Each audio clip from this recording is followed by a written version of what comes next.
It's working though. Let us hope that it is indeed working. Hi there, Nessa, Hey, by the way.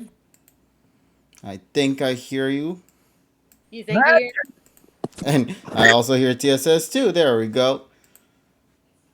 How you How? guys doing? Everybody all fine and dandy tonight? Oh, Okay, I don't know what I pressed next and I hit disconnect. don't worry, you're fine. Also, Pika coming in with the resubscription with Prime. Thank you for subscribing, man. I was like, sweet. One Raptor.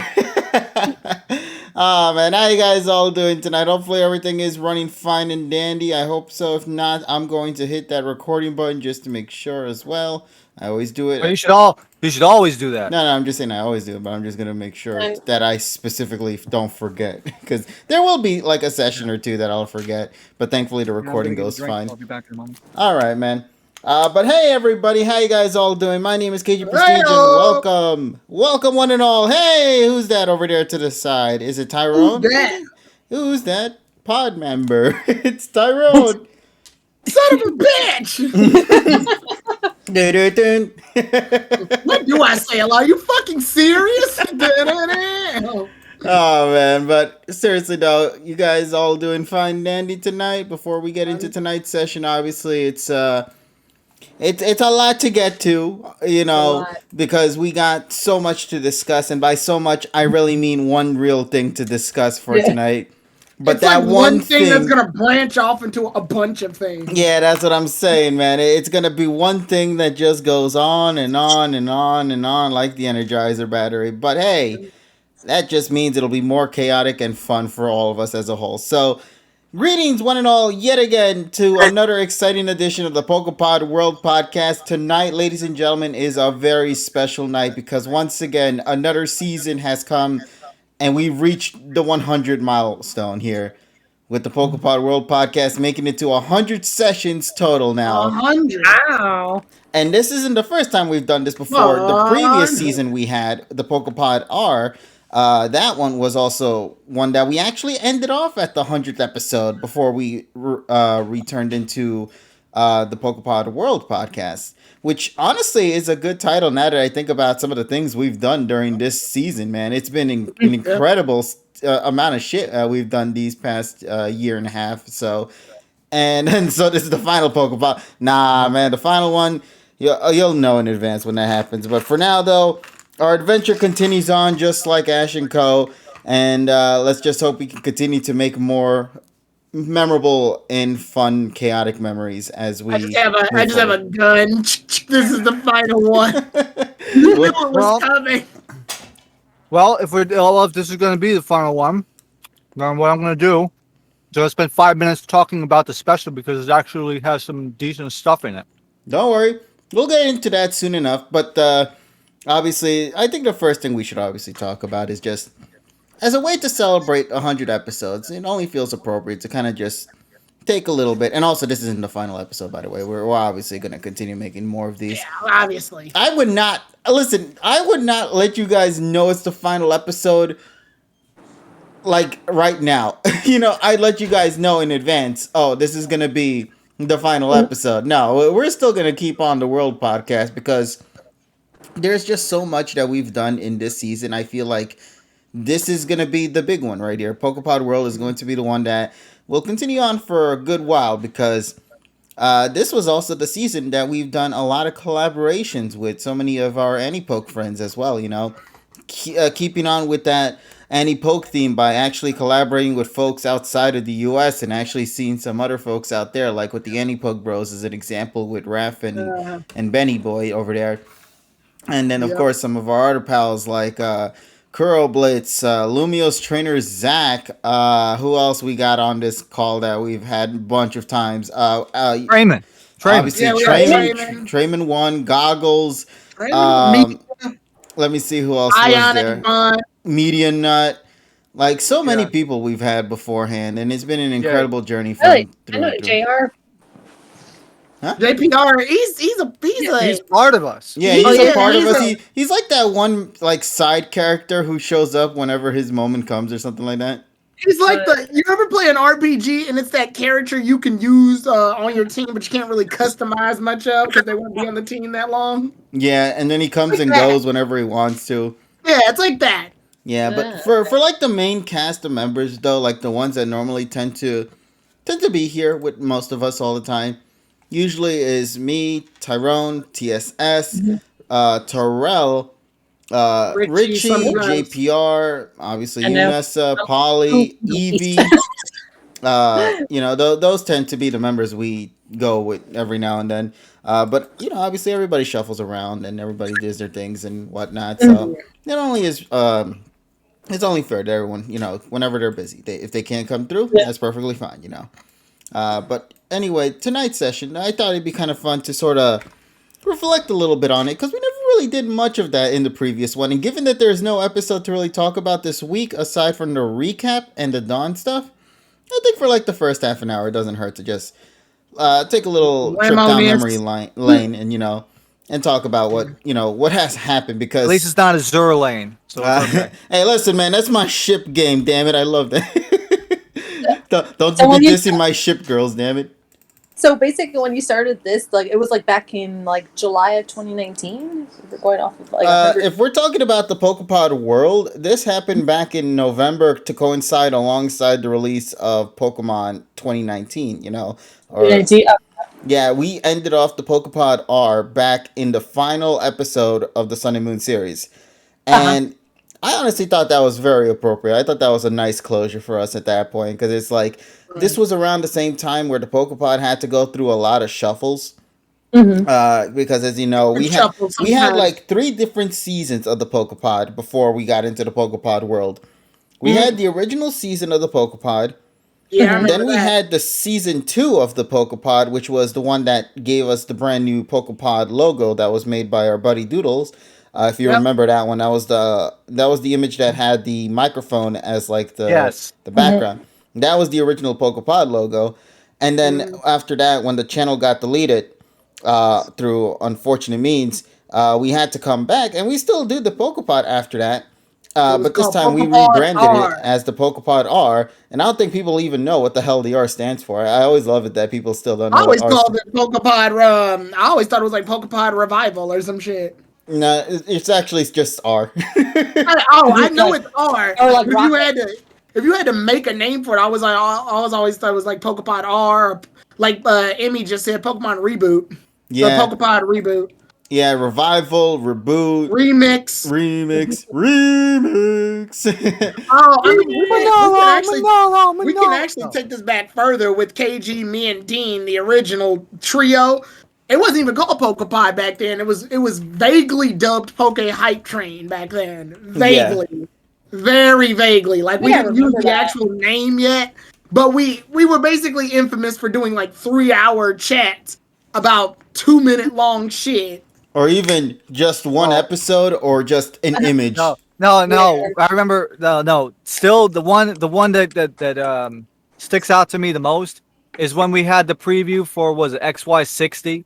Yeah. Freaking the Serena. Yeah, the Serena and Satoshi date episode. Yeah, that one. We talked 2.5 hours, about 5 seconds of footage. Well, then we had to save the internet, like I want to say after that episode because everybody was about to rage on it.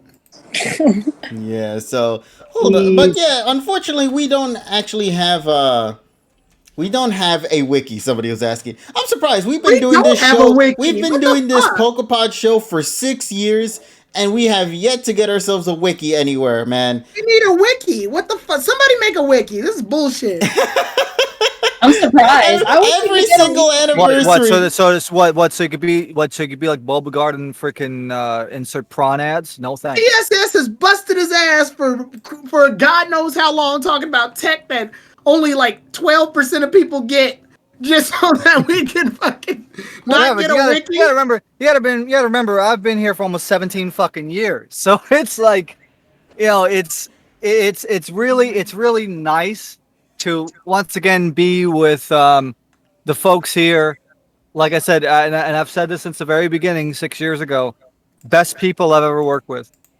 And it's always a blessing to know that I have you guys throughout these past 6 years during the pod, man. It's been Oh, amazing that like amazing. almost every Yeah. week we've always come here to do this sort of thing, with I look celebrating back at all of Pokemon. this, and I look back at all of this, and I think to myself, if I hadn't said nothing to KG and just been like, "Hey, you want to collab?" Where would I be exactly? Like, what? At what point in my life would I be at? Would I be doing this? Like, would I be indirectly doing it? Like, how big would this have gotten if I didn't speak up to KG? Yeah, it just started, and that's why I titled it. Like, if you see the title for the Twitch stream, I titled it as what, and what started with two, because originally, before Yeah. any of us got to meet up, it all began with just a simple YouTube message that never gets notified in my emails. I just Nope. went there coincidentally that day that Tyrone messaged me. By pure accident, by pure Sure. coincidence, when that came out and Tyrone messaged me, I was able to quickly reply back to him. And that was when we began our X and Y discussion, which wasn't even like 10 episodes in. Or it Nope. was probably, but it was during the Pancham episode, I think. Yeah, it was right there. Yeah, Yeah. like close to the holidays. Yeah, and we decided to do a nice Actually, I collab found it. between I each found other. it. I found it. I found the video. It was made back in December 24th of 2013. Holy shit. Yeah, that's Yes. 8 years. Damn. I just send want the you link. guys to Hold on. understand, literally 2 years from now, me and Tyrone would have known each other for 10 years, man. Yep. Oh, are you serious? Ooh, 10-year friendship. Holy shit. Let that speak messages for how much we've all just grown attached to each other. Now we've been doing this shit for almost a decade, man. I just put the link to the video where it all started. Yeah, Yeah. and you also have to remember, I've been doing podcasts on and off, like Pokemon related podcasts on and off for over 15 years. Yeah. I started back in December of 05. Yeah, this was like During during the the podcast days stuff. when what did they call Advanced it? Generation. It No, was no, no. Advanced What, Generation. what did they call it? Because the way you had your podcast through the Bulbapedia forums was shit, what was it called again? Well, it Because, was called the Bulbacast. yeah, there we go. I was trying to remember the name of it. Yeah, I was in the Bulbacast for the first 2 seasons, and then I left in 07. This video got 6,474 views on my channel. It was I put it like as a Christmas gift to you all. Here's my view of Pokemon XY anime with special guest KG Prestige. Then there's the link to his channel, but obviously if you click on it, Yeah, the channel's just dead. that won't work. Oops, sorry about that. Yeah, oops. But it's fine.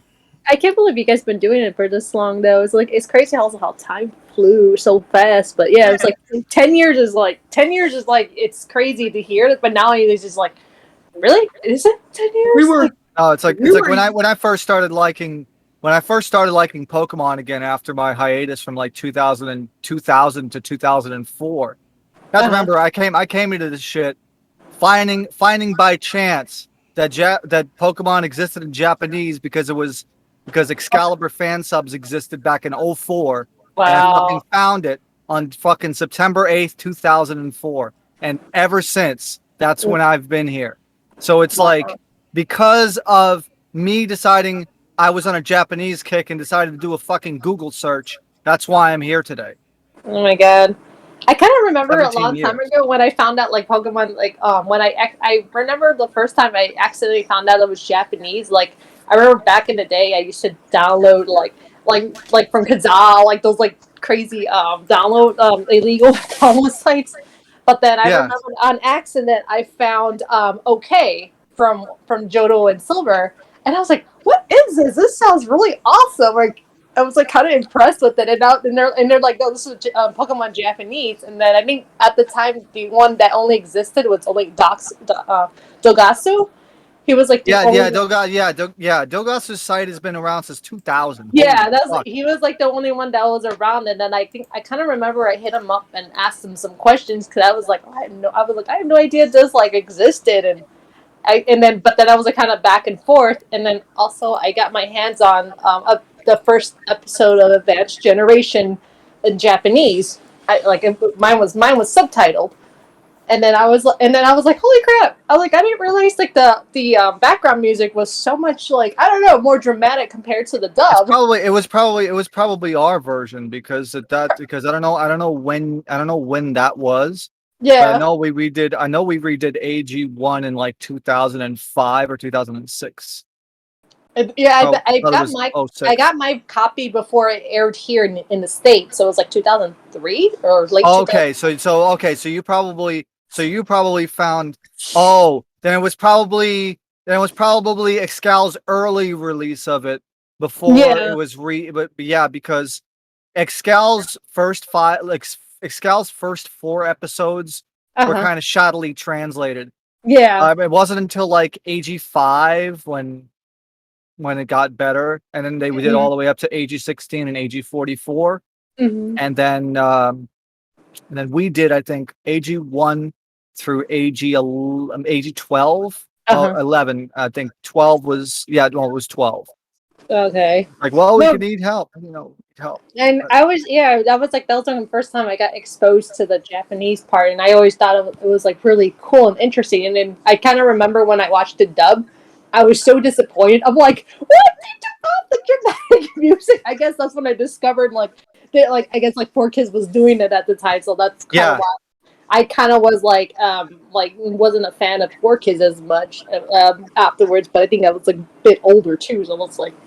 Right. But I know everyone. I know almost everybody praises them. Like I was like for their dialogue and everything. Cause at least the dialogue, it was fun and catchy. But then the music. After when I found out that I was like, we guys have the Japanese has a better music.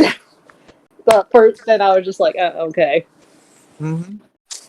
But yeah, no, I was just like remembering back in the day. It was like so crazy. But yeah, but I think I haven't been extensively that involved just as you though, because I kind of was in and out of the Pokemon fandom.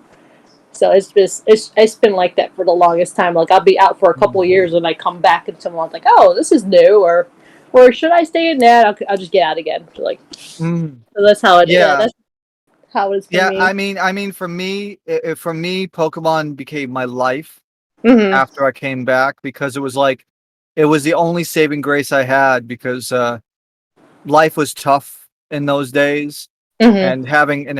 and being able to watch the episode at least in raw form since Yeah. AG97. As I said, Uh huh. I've been watching it weekly since AG97, which would have been October 2004, and I haven't stopped. So it's Wow. been Yeah. really Yeah. and yeah, and a lot of these and a lot of these episodes I haven't watched since they first aired. So a lot Uh-huh. of these episodes I haven't watched since like 2005 and 2006 because I would Yeah. watch it once and then put it away, and I knew like zero Mhm. Japanese at the time.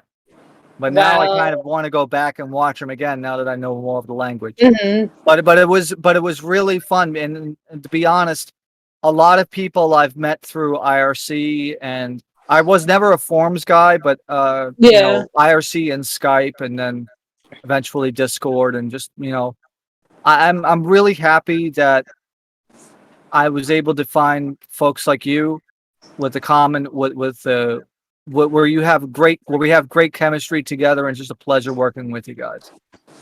I agree, though. Even though I'm probably Yeah, going, AG97 really, is I'm probably Groudon the last. versus Kyogre Part 1.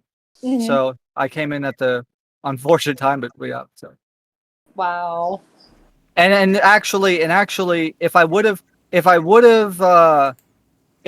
found out about it sooner, I ended up getting my own internet in like February or March of 2004. I probably would have been able to join in the AG60s if I would have known Hmm. that.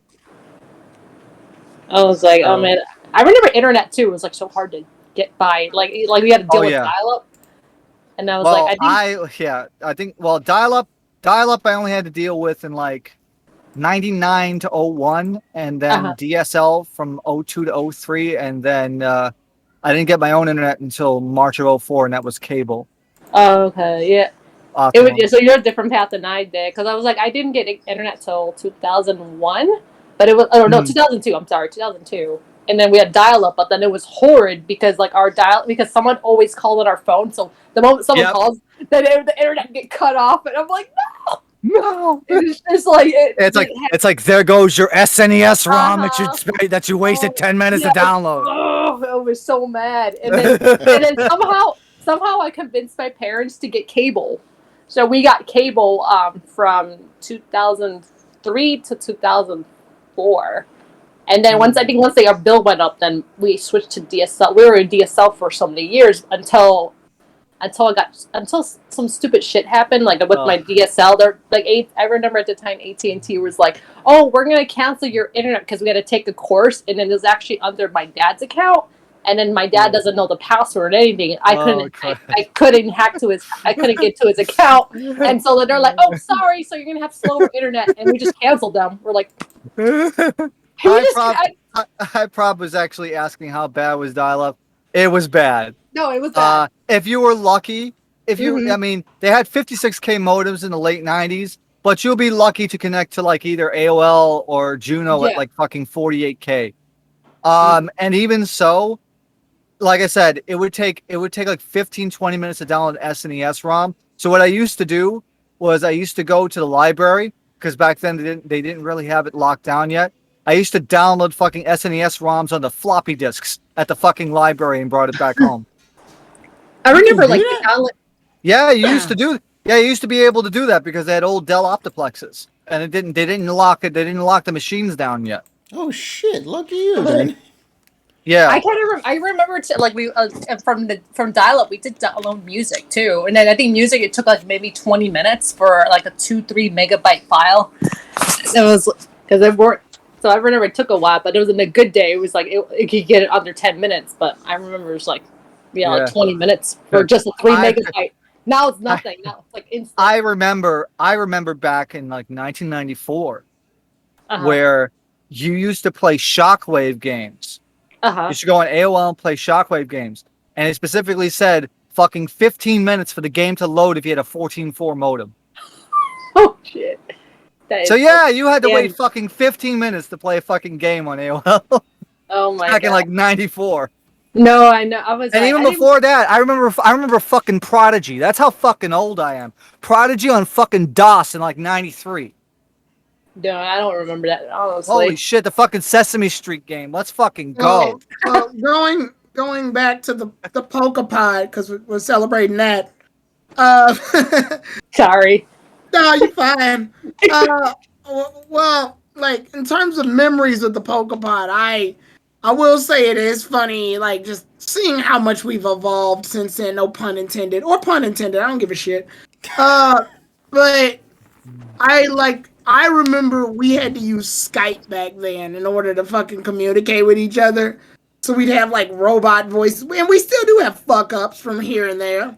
I mean, literally not too long ago, we just had that fuck up. So. Yeah, hence the famous e-call. Wait, did the e-call happen on Skype or did it happen on I think it happened on Discord. I think that one happened on Discord. I think it was like the beginning stages of Discord, but it was Discord. Yeah, it was like during the early days of it. And that was when the birth of e-call came to be in our... But I do remember when we had Skype, because the minute we got rid of... the minute we got Discord was the second I threw Skype away. Like it immediately got thrown away. Like, why did we ever do that? Like, why did we communicate with that bullshit? Well, because back in the day, Skype didn't used to suck when they used to have the super nodes, and they used to be able to fucking have a Skype call go for fucking 48 hours without disconnecting.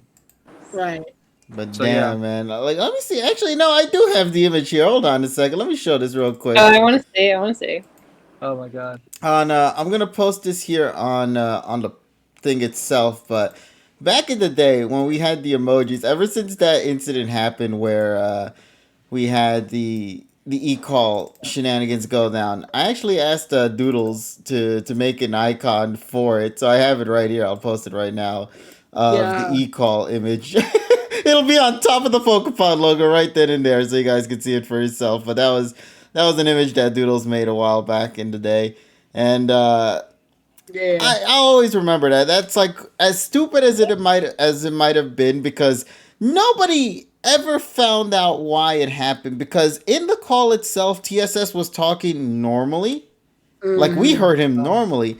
But for the viewers and for us, when we heard it ourselves the second time, TSS was on an infinite loop, just saying e-call, e-call, e-call, e-call. But I never remembered what word he was saying that led e-call into coming through. You know, like what did he say? Maybe I said like he called or something like that. Yeah, and then the hug part got cut off, and he ended up staying there. Well, what are some of you guys' and I'm asking this not just for you guys, but for the chat as well. What are your favorite PokePod, like, just memories? This could be a joke. This could be, like, just a debate. It could be anything. Or like, if you have any questions as well, you can always ask us any questions you this guys want to ask. This is a Q&A section, actually. Yeah. So before we get into the Dawn stuff, which we still have a while I'll go before. into mine, my most recent one. My most recent memory that I fucking... Like, I go back to, like, watch this one just because it makes me laugh so fucking much. And it's putting me on blast. That's the funniest part. The fucking... What's that damn anime with the horse chicks? Oh, you mean Uma Musume? Yeah, that one. So, like, I go back and I look at the image of Uma Musume. And I go, listen, chat. And I don't want to hear no fucking... Tyrone likes to fuck horse bitches. And the entire chat just goes fucking crazy. Oh my god. And then it gets even better when I just post that shit online with no context except for those that were in the pod that night who watched it. Yeah. And I loved all of that. It was great. Everybody was so confused, like, what the fuck is he doing? Like, it was great. Like, to me personally, one of my favorite memories from the pod that I can think off the top of my head. I love the... Oh, man, there's just so many of them. Oh, but this is more of a kind of like a vendetta kind of thing, where it's like, it was something that took 3 years to get to that point. And it was, well, let's begin with the Mr. McLovin Satoshi in Sun and Moon. When somebody went out of their way to do a McLovin edit for us. Oh my god, I still have that picture of Ash and the McLovin ID. Yes, if you could give that to me real quick, I'll post it on for yeah, I got you. Hold on. But Ash McLovin, it was during the first discussion we had when it was the week prior to the Sun and Moon reveal. Yeah. And in that entire discussion, almost everybody had not a criticism but skepticism over this new series, because obviously it's such a huge tonal shift from what we just came through, which was Pokemon X and Y, and then of course Pokemon X, Y, and Z. So to transition, I think Ash had just lost to Alon too, so it already put like a sour taste. Yeah, it put a huge sour taste in everybody's mouth at that time, man. Nobody knew how to. AG, I put it in backstage. Yeah, I see it. Oh, you got the picture from Superbad? No, somebody did this. I don't know. Yes. I was like, I recognized where that. Because I mentioned that friggin' Satoshi looks like he was a fucking McLovin. Yeah. Like, that's because exactly his facial was just looking like that. Yes. Yeah, so this was like a couple of weeks before the actual anime. I mentioned that the expiration date is when his brain died. 2008. Oh man, that would have been perfect if that was around the same season when BW came to be. But good lord, yeah, there was good times. Like, but to me, it all went down to one thing, and that was at the very beginning of the Sun and Moon series. I said, this is going to be that series that's going to be the game changer. So that was part of the world, that not R, because that was episode 30. Yeah. So the PokePod world is when we've done all the Journeys episodes. The PokePod R was basically Sun and Moon's ending game right there. But someone mentioned the Pikachu. Yeah, that's from the world, of course. We'll get to that discussion soon too. But from the R season though, I was like one of the only, if not the only one in this conversation majority of the time that always kind of had a much more positive light on the Sun and Moon series. So it came to that point when Ash finally got the league trophy that I took that moment to curse everyone out for calling me shit all this time for saying I'm like liking Sun and Moon. And then to finally be able to just rub that shit on everybody's face was like the most satisfying thing I've ever felt in my chest, man. You'll never understand something until you are in that moment when you are like the minority in the group. And then when you somehow succeed and everybody just is in complete awe, but you're the only one coming out smiling because you were the only one that had faith in the series since the very beginning. Like that kind of feeling is so it's such a feeling that you can never get any like at this current time right now, because everybody keeps hopping back and forth with certain series and whatnot. For Sun and Moon though, that was for me though, that I've been with that series since the very beginning, and it was such a good moment when I was able to just, as Donnie would say, just hand out all these L's to everybody who doubted me, and just be able to just sleep at night knowing that I can see Satoshi as a champion from this point onward. I could have ended the PokePod at that point after the ending of Sun and Moon, and could have been like, that's a wrap. I don't need to go any further. But nah, I wanted to continue on the adventure with Journeys, man. And there's so much shit that we obviously got to get into for that, but that'll be in due time when we get to that point. But yeah, to me personally, McLovin and cursing out everybody who doubted Sun and Moon was my highlights of the series. It was just a build up. Took 3 years to get to that point, man. But it was such a satisfying thing, regardless. But Tyrone, was there something else in particular you said you wanted to bring up?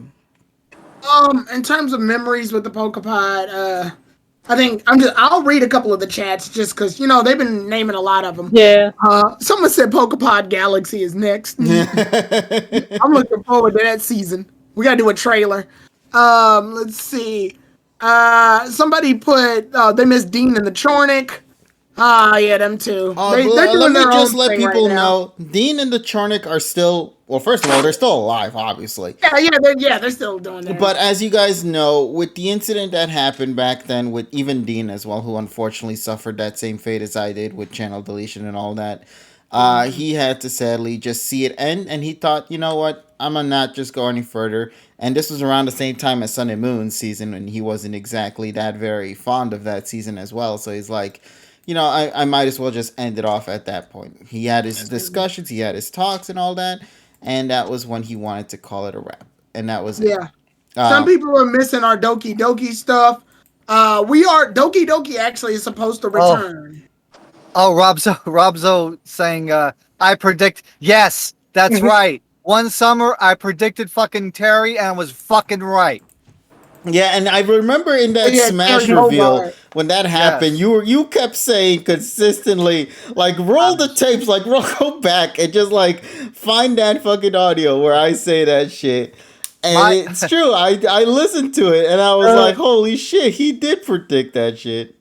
And if I wanted to have my favorite moments, it has to be when I called from Japan. Like doing the movie 22 review a couple of years ago.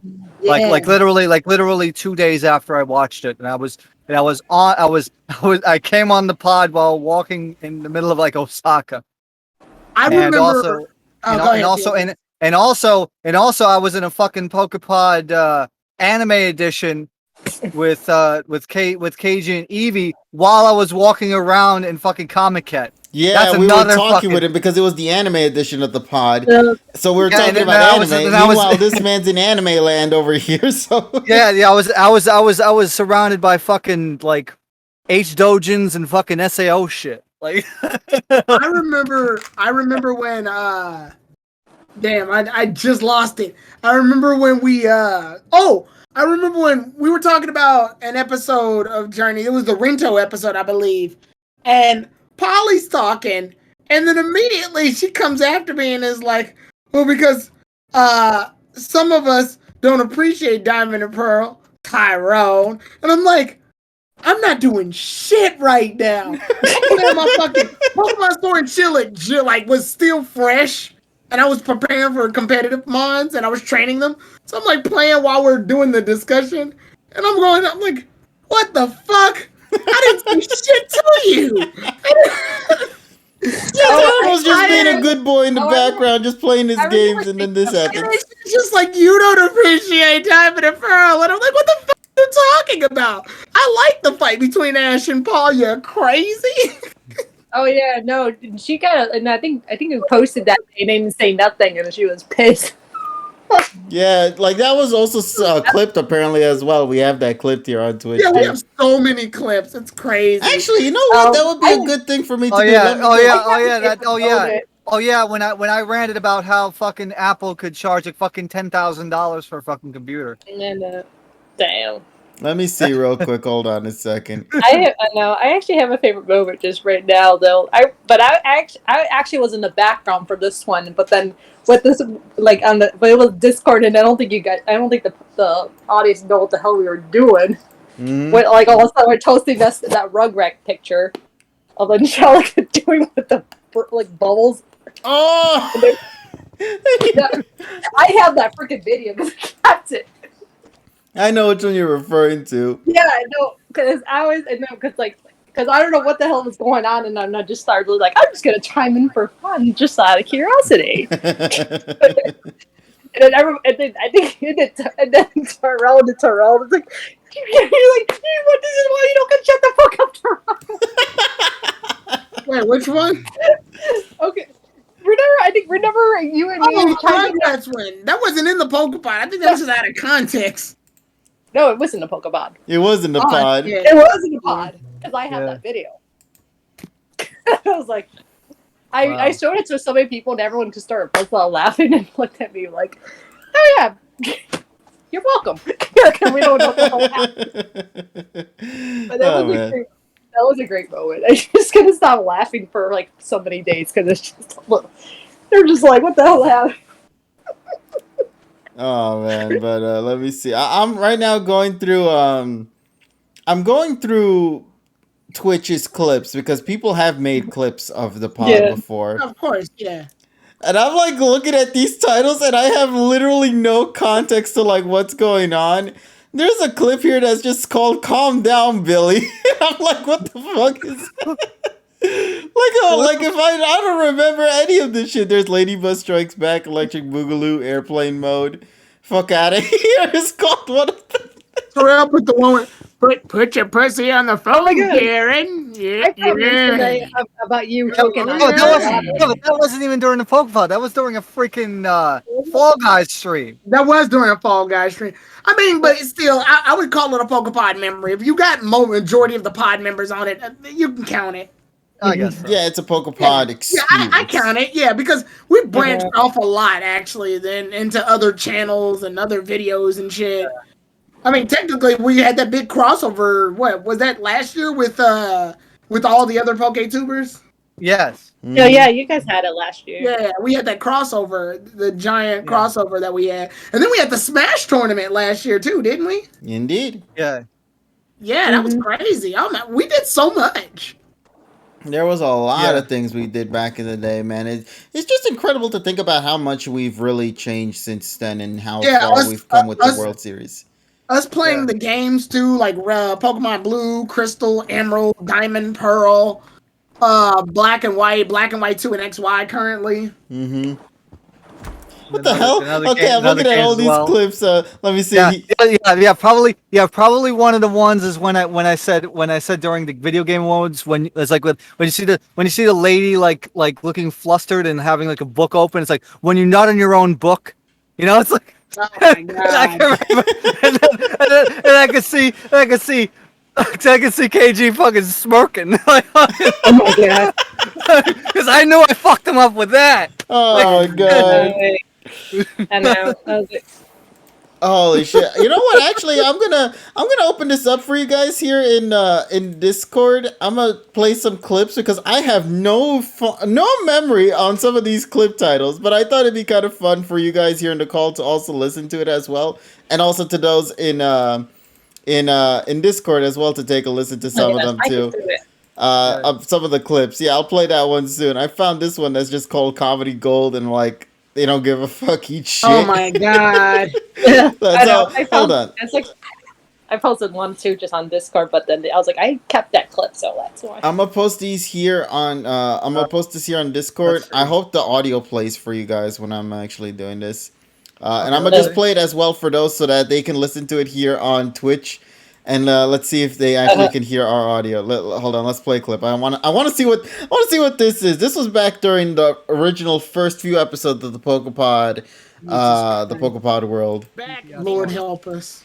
No, but Deb, I didn't care about him being back in Best Wishes, and it didn't. And as you know, it didn't mean anything for him. You can't hear it? I can hear it. No, you can't either. Oh, that's unfortunate. very low. The chat can hear it. I just don't think you guys can hear I can hear it. I can hear it. Oh, is it? Oh, do you guys have it like maybe muted or something? Muted.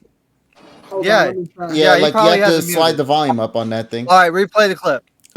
Okay, did you guys fix it? Oh wait. Oh yeah. I got Here we it. go. let's go. Okay. Yeah. All right, let me Go ahead, replay go that ahead. shit again. Back. Yes, Dean one. was No, but Deb, I didn't care about him being back in Best Wishes, and it didn't. And as you know, it didn't mean anything for him to be back. It didn't mean anything. Okay, then I don't need to see Charizard at all. I want this to get. I want you to understand.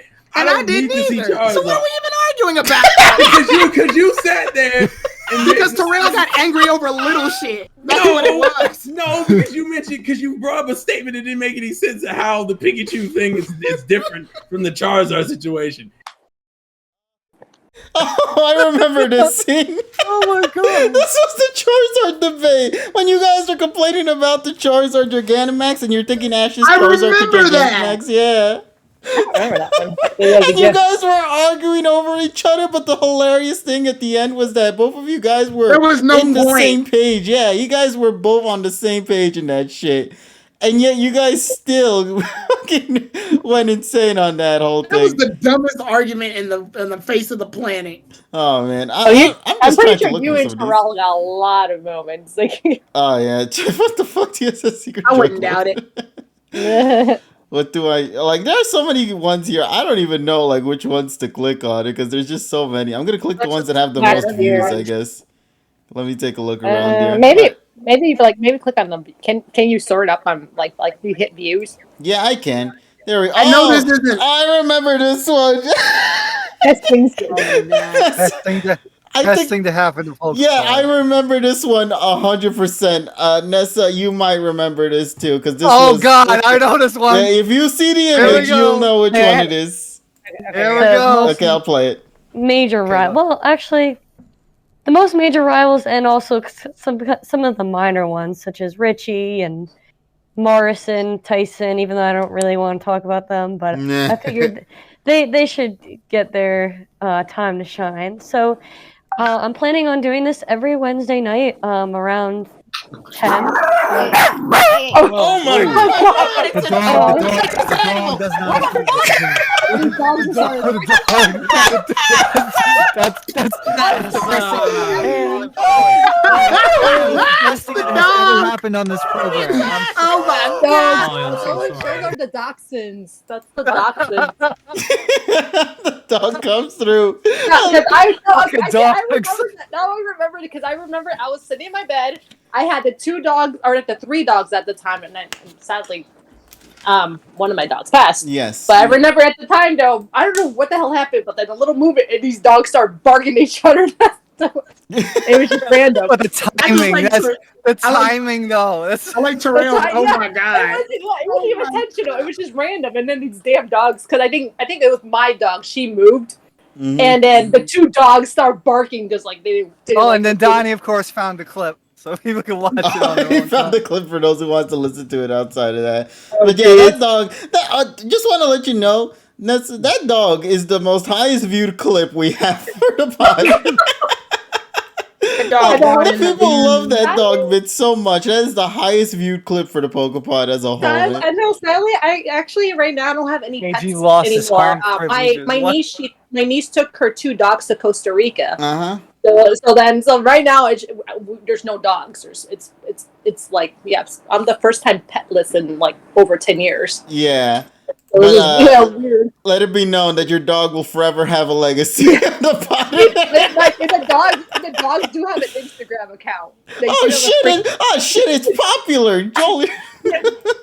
Popular. Yeah, it's the PokePod dog. Legitimately now, it Yeah, has sorry. an Instagram. Yeah, no, I was like the dogs do have an Instagram account. Chicago Dachshunds, they do, because my niece was posting pictures of them.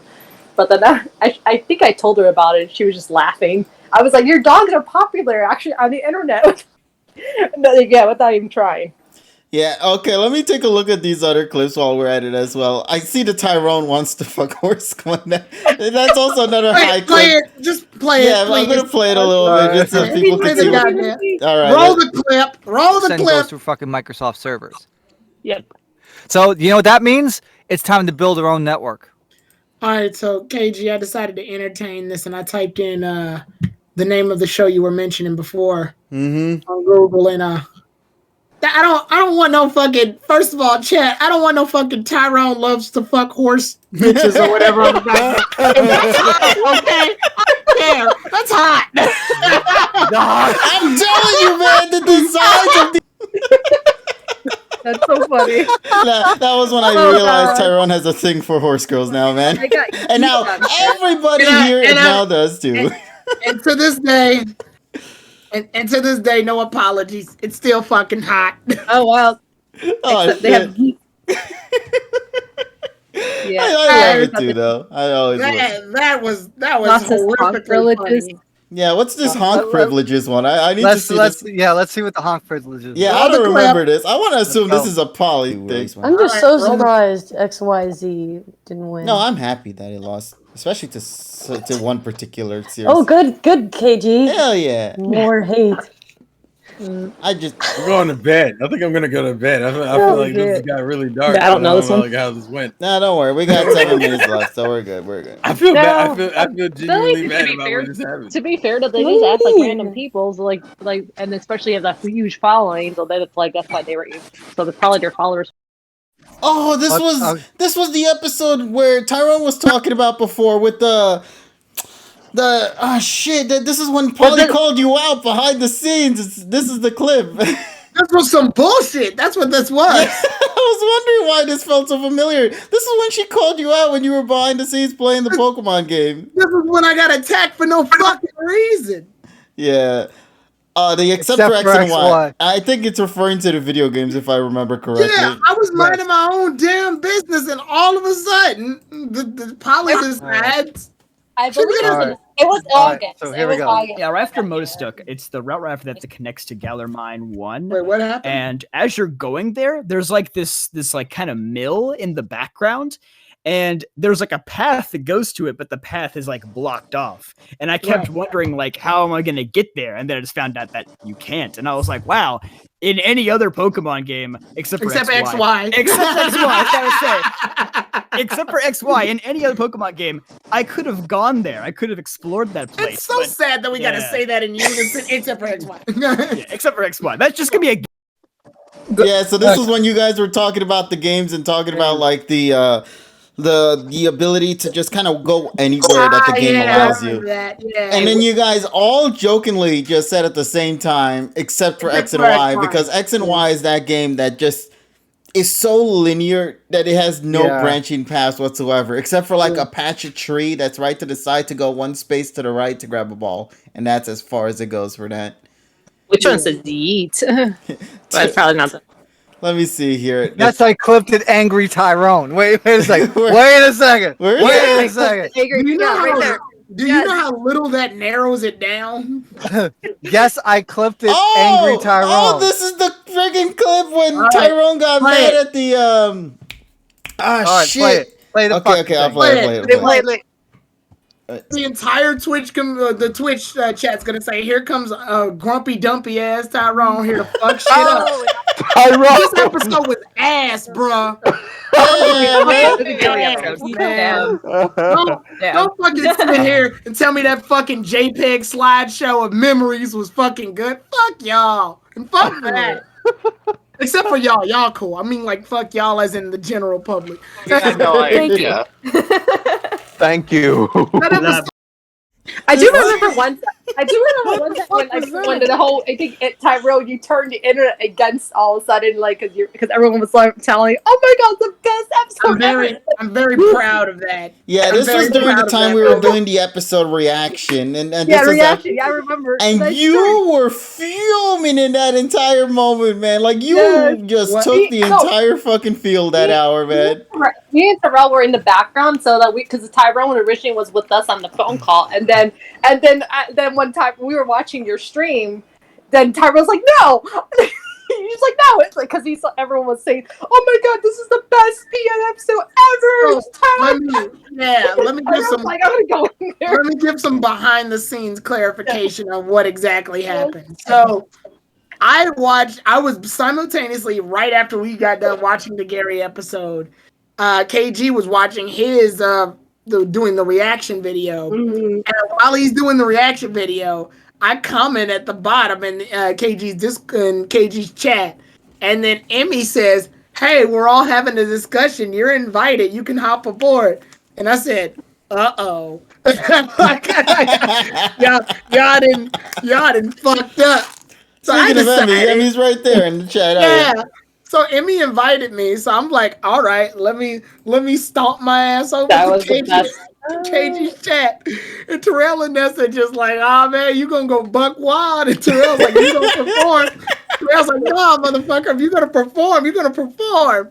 So I come over there, and once I come over to the chat, everybody's all like, oh, it was such a good episode. Oh, it was good to see Ashley's Pokémon. I'm like, fuck that, motherfucker. This episode was bullshit. Infernape only existed for like 2 seconds, and then got smacked by Moltres. The plot was messy and all over the place. This episode was bullshit, and y'all just gonna sit here and praise this? Fuck y'all. I was just so angry. Yeah, you were. Also, I found Terrell's clip, the one that you guys were talking about beforehand as well. Right here. All right, guys, enjoy. I'm gonna just play it out. I'm not gonna say anything. You guys already know what it might be. Watch the clip, Polly, then you understand. I am, but I don't understand. Did you hear the first line? No. Remember if you hear the first line he says, everything else makes sense. Put your pussy on the phone, Karen. Oh. I don't think this is it. That first line ruined me, bro. But why is it in front of the game? That was the fun thing that happened during the Fall Guys moment. I don't remember why. Pussy on the phone, Karen. Oh yeah. I did not remember that one. Nessa, I don't think you were there for that one. No, I wasn't. Yeah, that's why I was kind of like, I have no idea on that one. One of the clip says, Discord I am you and you are met. Wait. Oh, that was 21 days. Oh, yeah. Oh, I let's am play you the and you you are are met. That was so funny. Are you playing it? Yeah, I'm gonna play it right now. They speak to each other telepathically. Like that was Is that you? King Kai, is that you? Oh, I'm so glad Donnie clipped that. I think my conscience was speaking to me. Donnie, we can always count on a great DJ, clip. if you're still there, can you please say I aren't thou, thou aren't I? Please. Oh, if he comes back, I hope he does that. Shit, He's not here man. now. He Oh left. my god. Oh, God. Oh, wait a minute. Who came in that episode? I think that was when Dane came back, wasn't it? No, it was DJ. Was That it? was No, when- it was DJ. You're right. It was DJ. Yeah, that was when DJ had the he was in the parking lot. So every time he talked to us in Discord, it sounded like he had this huge echo, so he sounded like God. And it came out so clean. Oh, God. I remember this one. It's our Problem Ye philosophy. That was recently. That was like last week. That was a recent one. Yeah, it was like the 5 days ago. Nah, man, if I had the extended one of that joke, that would have been great, because I think it like the clip showed after he had said it. Yeah. But hold on, where's the other one here that I saw that I wanted to play as well? KG made Wait, I never made hentai. What you talking about? Yeah, because I remember last week, KG kept hearing the chick, and it turned out to be Nessa's phone. No, it wasn't the phone. It was the fans. No, it was a fan. Hold on, I need to see this one. It says your Discord cuts off at the right part. Wait, let me see. Oh, this is in the recent session too. This is 97. I never got a chance to listen to it. And just use an example that is Pokemon related. This is a conversation. Oh yeah, everyone got cut up but KG. I feel like they all lost connection somehow.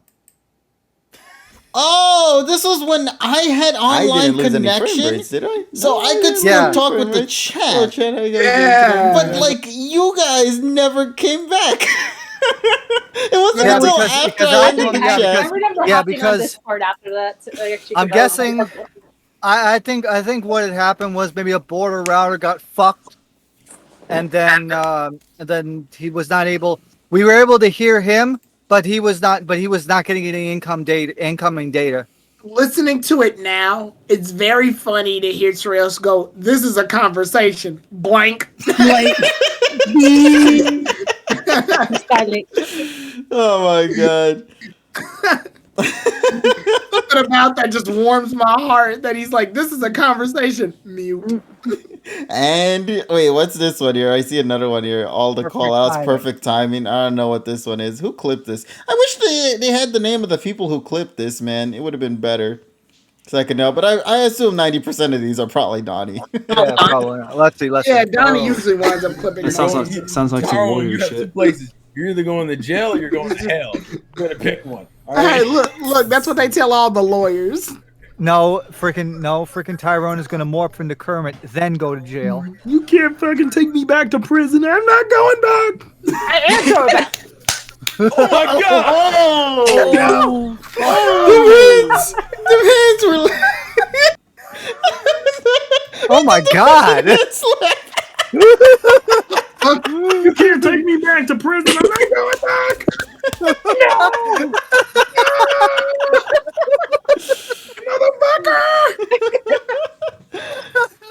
I want to hear KG's rage again. I don't even know if there's that clip anywhere here. Oh yeah, the one where you broke Pokemon Journey's arm. I can never forget that. Yeah, I don't know if there's like. Was it the first time with the Pikachu episode that you episode? Yeah. Let me see. No. If I could find the one where it has the image of Pikachu on the thing, then it might be that one.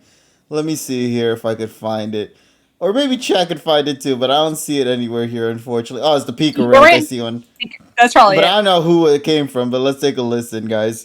A little voyeur. Things like that. It's little small nitpicks. I'm just not a big fan of that moment right there. I don't know. It's just that I hated the way Ash treated Pikachu there. Okay, now let's talk about Pikachu. Pikachu, holy shit, you're an asshole as well. You don't deserve love. In fact, Pikachu, never do this shit to my face ever again. You are such an entitled little fucking bastard. I hate you so much in this episode. Because they really, the thing that's also pissing me off with Pikachu. Holy shit.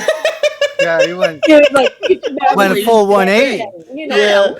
That was the episode that really made me like. I thought the Karina episode was the one that broke me. Nah, it was the Pikachu one that really got me hard. The Karina one killed me because of the fact that we stayed up all that morning for that kind of episode, and then Journey's episode 30 comes, and then it reminds me, nah, it gets worse from here. I'm surprised it doesn't have more views. Yeah, it's up there as one of the higher clips, but like I mentioned before, Nessa, the one that's absolutely at the highest though is that doggo. The dog is the number one clip that we have for the PokePod. But sincerely to everybody though who has done all these clips for us or has watched these clips and whatnot, we really do appreciate all of you for doing so. It's been a fun experience being able to have these memories saved in some way, shape, or form on Twitch here via these clips. And we've gotten a lot of episodes where we've reached 100 viewers too. I want to point that out, and we've consistently stayed like on top as the highest talk show and podcast section of Twitch. Yeah, look, we even got like 60 something viewers right now, according to what I'm seeing as well, which is incredible. You guys are amazing. Yeah, we've remained in the top, like even now. Let's see, 1, 2, 3, 4, 5, 6, 7, 8, 9. Yeah, we're 10. We're literally in the top 10. We're still in the top 10 for talk shows and podcast stuff. Yeah, so we've been consistent, man, and I'm very happy that you guys, all of you here, all you viewers, whether you're new, whether you've been with us since the beginning, or somewhere in between, from the bottom of our hearts, though, sincerely. We are right above growing up fathers and impact it has on relationships. So I just want to make it very clear. But you know what the problem is, Tyrone? TSS, let me say this. I just want to make it very clear that you guys had choices today. You guys had choices to watch and learn about the growing up fathers and impacts it had on relationships. Or our bullshit, and you've chosen the latter. No, but there's a problem, Tyrone. The problem is we don't have a fucking perpetual motion machine. I told you we need to get one. What's that? Well, He's actually, talking no. about- Okay, you know, Okay, and- that's a super inside joke at this point for Kevin Samuels. But to the general audience, for a general joke, I'm just saying, you guys had the choice between listening about like actual development in the real world in terms of fathers and relationships and PokePod shit, and y'all made that choices. Y'all decided to come here instead of chilling over there to learn. But anyway, the perpetual motion machine, whatever you called it, can't even be a thing because we're not even like using actual video cameras here for these pods. Although we should at one point. I think it'd be kind of fun to just like have an actual webcam podcast for one night. Well, that means you gotta buy the VTuber shit. Hey, listen, man, if anybody wants to help make a VTuber of Ruby, you guys can all take those chances. Just let me know in advance so we can actually talk about that. Yeah. Because I still do want to make the Ruby, actually. I was speaking with Kay a little bit about that a while ago. Who is a VTuber buddy of ours, actually, on JPR's Discord. Someone we've known for a very long time. And she's been doing VTubing stuff for a while now, and we even talked about the fact that I should also do it too at some point. I'm saying, man, I would love to make Ruby a VTuber some form, but like, I need to figure out how to turn Ruby into a human-esque like animal thing, because that's the whole gimmick of him. He's supposed to be like an actual human fox, wolf, dog. I don't even know what the hell kind of species Ruby is, but the point of the matter, he's supposed to be a human. No.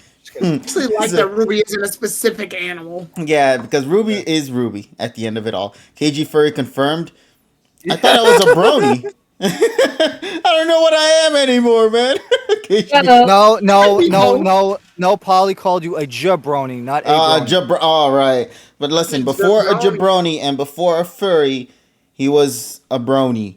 Just thought I'd clarify. Oh, it's a kitsune. That would be so cool right there for Ruby to get into a kitsune form. Although it's I'm just Fox. Gonna say Fox. Finally, those jokes in Persona 4 makes pure sense now.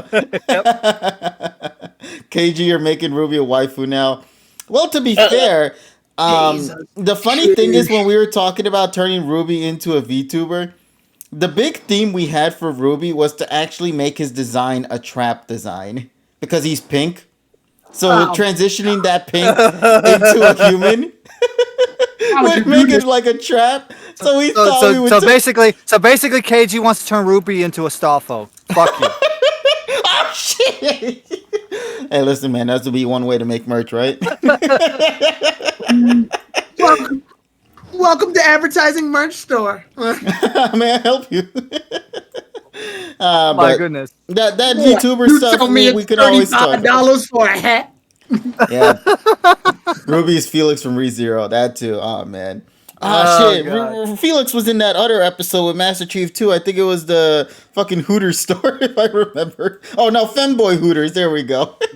Femboy IHOP. Oh, no. Femboy IHOP was the Lego guy and Alstafa. I'm talking about Felix. Felix was the Femboy Hooters one. Yeah. In other words, go watch Panther Hat, everybody, to understand what's going on with that. It's like a multiple a required Panther Hat advertisement. Yeah.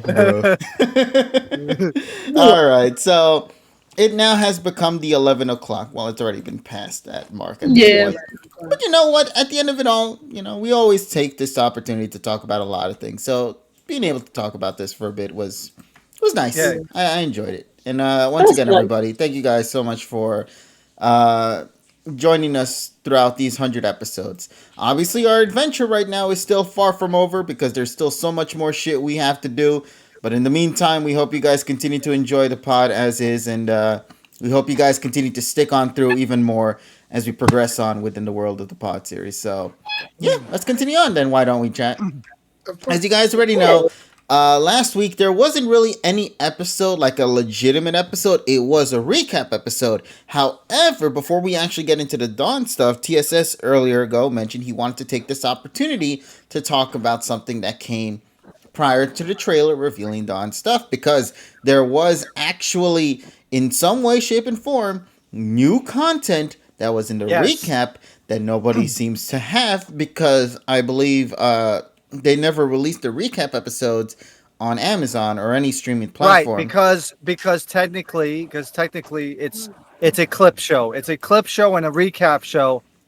But what makes this very different is that it's a clip and recap show that was actually canon.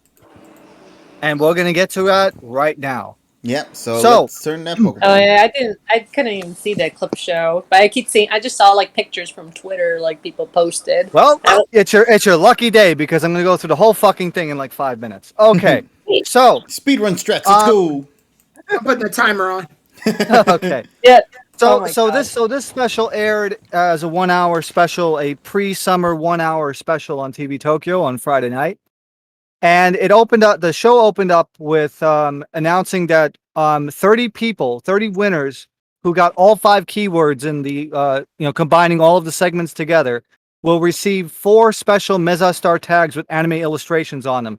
One of them is Satoshi Lucario, which is the main Pokemon for the Meza Star game, and Gengar. One has the Rockets and Yacht. One has Go, Cinderace, which is the focus Pokemon, and Sizer.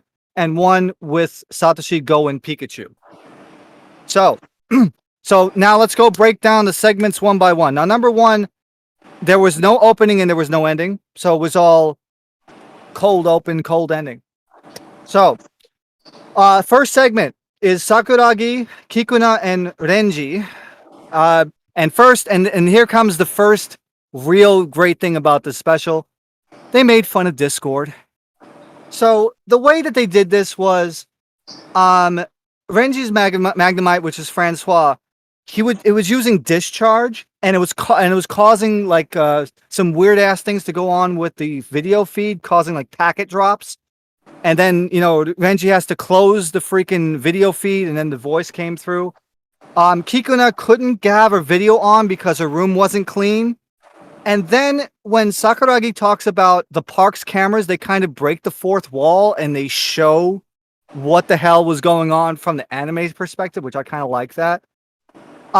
Then I know this wasn't a reference, but for me playing all the games and for us playing the games of one specific series, Sakuragi talks about all the Pokemon being a community, and of course, me being tainted with Persona, people that know, community is the Japanese term for social links in Persona. So I was thinking, oh fuck, don't do it.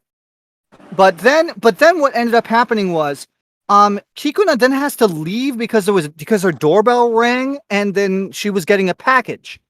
And then Sakuragi and Renji was talking about Project Mew.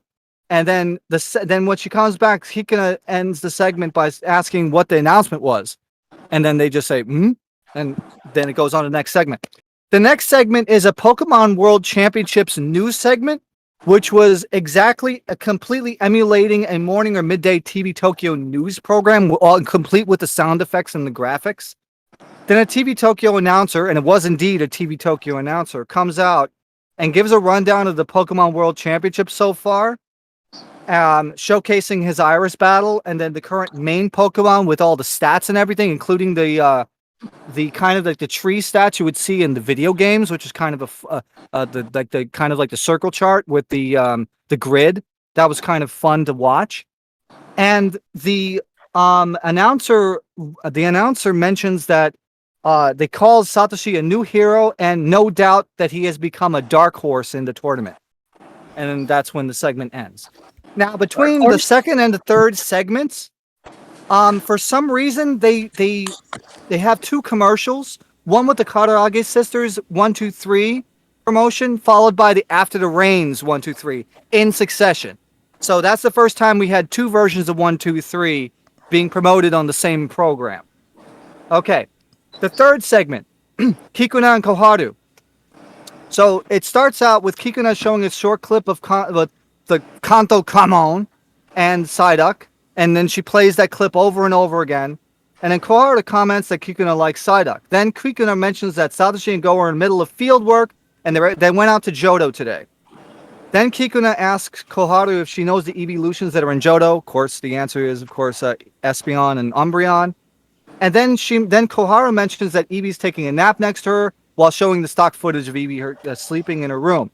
Then Koharu tells us how she met Eevee and the things that they've done together. Then they talk about the time they met Kyrie and Vaporeon, which Koharu thanks Kikuna for introducing them to her and the time that she received the Water Stone from her. That's actual in-canon conversation in a fucking special. Thank you. Then Koharu talks about Eevee's copycat ability. Then you hear Psyduck's cries heard over the call. And then Koharu thinks Kikuna caught a Psyduck. But then Kikuna explains that the package that she just got in the last fucking segment was a talking Psyduck doll. Consistency in a fucking special. Let's go. In a recap, no less. And then Koharu comments, "You got more Psyduck goods." And then the segment ends with Eevee and Psyduck doll, the Psyduck doll chatting with one another. Then the next segment is your Pikachu love for real? Which are two questions. There's a 2-question quiz segment focusing on Pikachu. The first question is, which one is Satoshi's Pikachu? And the second question is, which one does Pikachu not strike Satoshi with a Thunderbolt? So they both go through all of the answers one by one until they got the correct answer. Then after the commercial, there's a segment then where Gold calls Koharu from Johto, where they're still in, and shows her a video of Slowking eating udon from episode 26. And then Go says, by the way, it also eats ramen, and shows the clip of, Slowking eating the ramen. Mm-hmm. So then Koharu responds, what's with the way it's eating? So then Koharu asks, why did you want to talk to her father? And then Go replies, we're in a bit of trouble. Then we hear Satoshi in the background saying, wait, give it back. And then Koharu says, I think he's in the lab, so I'll tell him in a bit. Go then hears Eevee and then asks what's wrong. And then Koharu replies that she should just had a conversation with Kikuna, and Eevee has been imitating the Psyduck doll. Again, consistency. Koharu then asks how did he become friendly with Cinderace, because she wasn't told the whole story. So after Go shares the clips, photos, and memories, the segment ends with Go trying to butter up Koharu by talking about evolution and how it could change a Pokemon's personality. And he's sure that Koharu is going to have some trouble. Koharu then responds, you're acting like a senpai. Then Go says, that's because trainers are like senpais. Koharu then fires back with, we have to hand in for her homework for school to buy tomorrow. Did you do it yet? Go replies, crap. Koharu helped me for a bit. And then Koharu ends with, a senpai is depending on a kohai. And then Go then blurts out something along the lines of, scratch that. Because he says torikeshi, which means to cancel something. So it's like, scratch that. Okay. Then a segment called Wanpachi Tonight airs, which is just a segment explaining Sakuragi's Wanpachi. Then after that, between the 6th and segments, we get a commercial for the Nishikawa-kun and Kiri shows 1, 2, 3. So it's the only fucking show, the only fucking episode that in the commercials actually mentioned all 3 fucking versions of 1, 2, 3. Did they also mention Shiritori, I assume, then at that point? No. Good. No. Yay. No. Just 3 versions of 1, 2, 3. Then the 7th segment is Go and Sakuragi, where Sakuragi opens up by apologizing for the late callback. He then asks what's going on, and then Go explains that Satoshi went after a group of Murkrow that stole their bags. Sakuragi explains what a Murkrow is and warning them about what they do during the nighttime hours, while Satoshi is heard in the background yelling and giving commands to Pikachu. And Sakuragi gives Go advice on how to deal with them. Sakuragi then asks Go if he has a video on Dracovish and Arcazult, as he wants to do a document write-out for a conference. Go then shows Sakuragi the anime footage of both, while Sakuragi comments on them, once again unintentionally breaking the 4th wall. Then Sakuragi talks then about Satoshi getting into the hyper class and mentions the master class in Leon. The Karina fight is then mentioned, followed by Riola's origins. And then the segment ends with Sakuragi mentioning how Satoshi must like Pokemon, and then Go remembers that Satoshi's still tracing the frickin' Murkrow, and then Satoshi's getting lost. Okay, next segment is called Go Get 1, 2, 3. And it's a segment with a question asking how many Pokemon Go has caught.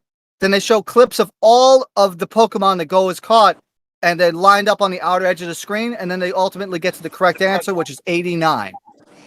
Next segment is a video callback between Koharu and Sakuragi, where Sakuragi says that he'll be home soon, and did you tell Mom yet? This last one is just brief.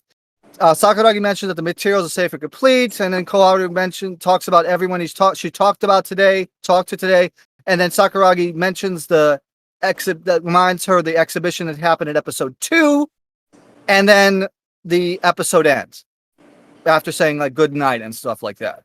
And then we get the Dark Ride preview, and the only credits that we get the Dark Ride preview, we get the next episode preview with the Phalanx, and we only get about a 10-second credits with the generic Hayashi Pokemon music. So therefore, I will say that this episode right here is worth your time, and it is the best clip show, recap show in the entire meta series because it was actually canon. Thank you. With that being said, why the hell did this sound so fun? What the fuck? 9 minutes 48 seconds. Well, yeah, I'm gonna say definitely. Like, well, it is an time. hour, so think of it like 2 episodes in one by TSS. Because, good God, why you made it sound like this shit was. Well, first of all, it does sound hilarious. Because it was hilarious. It was hilarious because you have all of them interacting. You have each one of them interacting in individual phone calls while a story is going on in the background. So it was recapping everything that was going on in the series so far, while having a story behind it. That's actually pretty good. I enjoyed it. And actually, they had a new animation made for some of the segments too. Oh, so there are some new things in there that unfortunately we won't see then because it's not available. Damn, that's unfortunate. I was like, I do remember seeing on Twitter, like someone posted. I guess they were like kind of like, what they were doing, like acting as Team Rocket, like kind of redoing the like I should have seen that, like with the Professor Sagar and then the other 2 assistants. I can't remember their names right now, but Kikuna and Renji. Renji, yeah. They were like, and then they have like in the background. I was like, I was like, I wish I could have seen that. I was like, but it was just like a low quality pic they saw. Yeah, unfortunately, as we stated before, can't get it anywhere because it's not available. Well, not legally, unfortunately. Yeah. Badly. But if you can track it down in the future, definitely is worth your time because it's so funny how much fourth wall breaking in canon that this is. I just love how Ash was getting cucked in the background this entire time. Yeah, exactly. Exactly, and just to hear him in the fucking background, like I was like, wait, I was like, there was a scene. Now I'm just remembering now, like Go and Ash were freaking out towards the end. Though, was that like reacting to that scene, or it was something else? No, it was to that scene because literally Go called Sakuragi while fucking Sadaji was chasing out these fucking Murkrow with their fucking bags. They stole their fucking bags. Oh God. so he's trying to freaking chase after him and it's becoming late and shit. So I kind of got intrigued when you mentioned, I guess Ash is treated as a dark horse. Yeah, like, dark horse of the tournament. Oh, the tournament. Because like I said, they made that segment sound so official, including all of the freaking transitions and shit. That was so much fun. Well, it was like, what do they mean by dark horse though? Just like I guess it's like he's like unexpected, unexpected. Like okay. Yeah, a dark horse, and usually in the terms of a competition, is usually the unexpected like person that comes in and makes basically makes a name for themselves, but they came out of pure fucking nowhere. Even though Ash has been to multiple regions, been to multiple tournaments, and I'm assuming Sun and Moon's tournament only is like available to broadcast in Alola and nowhere else. Kind of like regional. It's like a regional tournament. Yeah. But I'd say the best part about that news segment was they acted like it was so canon. Like they presented made it feel like an it was actual really episode, like an actual time. like it was actually happening in the universe. Yeah, I like when they do little stuff like that. Like I remember during the a lot of people don't like the Kalos League, obviously, because of how short it was. But I like that little section they did in the Kalos League where the announcers were talking about the competitors. And they talk about Ash and Alon because they're in the finals. And they do that little arm wrestling thing where they show them both arm wrestling and stuff. And I like that. Like the newscasters are like, Ash and Alon are going head to head in the next match in the Kalos League. And Ash and Alon are doing like an arm wrestling thing. It's pretty fun and cute. I like that. I like that. I actually just saw that one today. Now that you mentioned it. So somebody also mentioned as well about the scene when they attacked the cameraman as well. When Charizard and Greninja attacked the cameraman. I was like, are you The Gengar changing moveset. Yeah, that's. Oh yeah. That was a thing in this thing too. Yeah, That was apparently random. Oh, Psychic I isn't a saw it. thing. Psychic is not in its moveset, it's another move. What was it called again? Dazzling Gleam? Yeah, Dazzling Gleam, which is such a weird move for It knows Gengar. that now? Dazzling Gleam. They replaced it to a Psychic with Dazzling Gleam. Why? You do So realize how OP Psychic is in the anime, right? So It's not like Gengar has enough screen time to utilize I know. the damn move. I was True, like, Gengar, but still, can't do nothing about it. Gengar doesn't get any justice. Yeah, Gengar is getting shat on being off screen most of the time, and also now having its moveset changed, I guess, as well. Why did Satoshi decide to give it Dazzling Gleam, I guess? Wait until G-Max, someone says. Somebody said to counter dark types. Probably. Maybe. Kind of weird. I never knew Ash knew how to do that stuff, so. I was like, I'm gonna miss Psychic, because Psychic... Wait, the special is worth your time. Go watch it if you have it. Actually, it does a better job explaining the whole fucking canon than the first fucking 50 episodes of the series. Well, that just hurts the series, doesn't it? Depending on how you view it, yes. How you look at it, yeah. But to be honest, it's worth it. It's worth it just to see the in canon interactions between all the characters while they're recapping everything. That is worth your 48 minutes. Nice. So, all right. Now that the special thing is out of the way, let's go talk about the trailer, because this is a real big thing for Dawn fans, and also kind of continues on to build upon that statement that I think it was Yamashita that mentioned it. Yeah, a while ago in one of the magazine scans, stating, "Oh, if we're gonna bring back people, we're gonna do our best to bring back everyone." Think of it like the Smash Brothers. Everyone is here except with the Pocket Monsters TV anime. So, what exactly is going on? Well, it turns out that starting on July 23rd as well as on July 30th. There will be a Pocket Monsters special summer arc that will be focusing on the return of Hikari/Dawn and her partner Pokemon Pochama/Piplup from the Pocket Monsters Diamond and Pearl television anime series. And they are going to be appearing for the first time in TV since 9 years, back when she re-debuted, I should say, in the Best Wishes series. We got a brand new visual to accompany it as well, including a trailer that you guys are seeing screenshots of here in this video, which showcases some of the stuff that we're going to be expecting to see. This is going to focus on Koharu deciding to travel to the Sinnoh region by herself after discovering that the Sakuragi family's vacation plan that they had unfortunately got canceled. So Koharu and Eevee decide to travel by themselves alone to the region of Sinnoh, and they head off to Hakutai City, where a Pokemon contest is going to be held.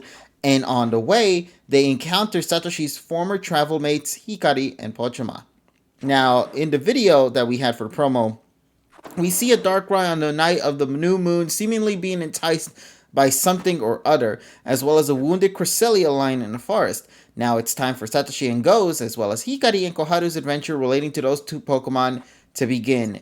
Hikari's voice actress, Megumi Toyoguchi, is delighted over this return appearance, telling us that we've already seen Iris and Shigeru. By the way, there's no mention of Karina, unfortunately, in this one. And this time, it's Hikari and Pochama from Pocket Monsters Diamond and Pearl's turn to appear in the Pocket Monsters anime. I was really nervous about whether or not I'd still be able to do Hikari's voice, since it's been 9 years since last time. But I had so much fun and felt so comfortable playing off my partner Pochama that I had a great time during the actual recording session. This is the first time those of you who started watching the anime with the series will encounter her, but I hope you'll like Hikari. She's as bright and cheerful as the sun and really loves Pokemon, she continued. Her partner Pokemon Pochama is amazingly cute as well, so make sure to look forward to learning what this special summer arc is all about.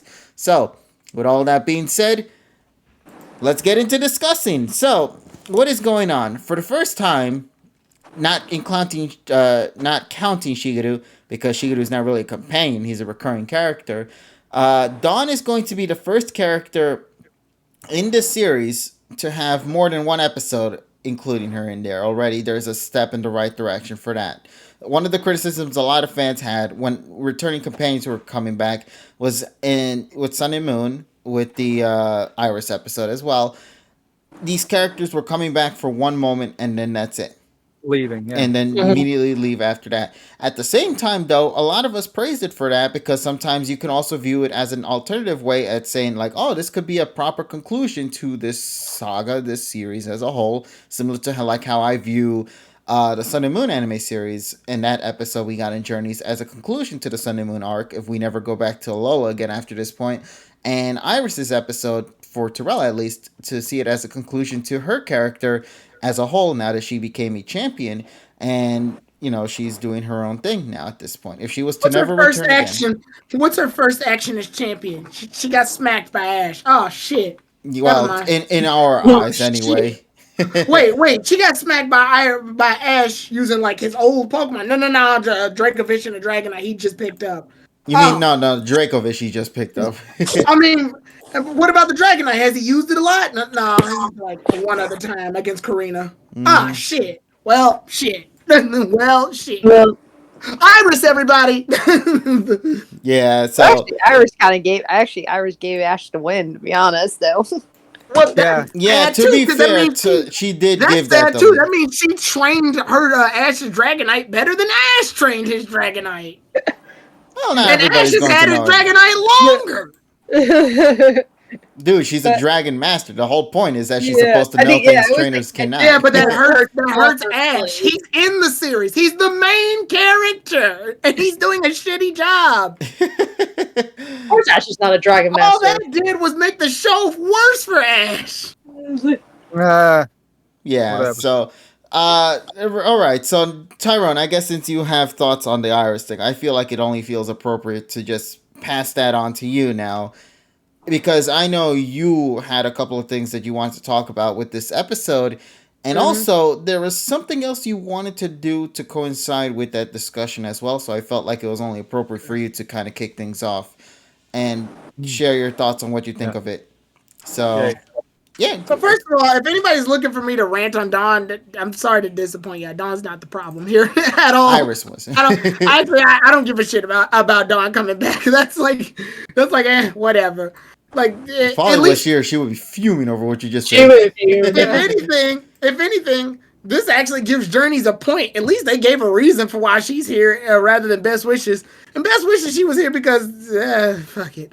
But here, there's a contest nearby. No, right? she was here. No, she was here. No, she was here because B and Arrow had Hikari ga kureru.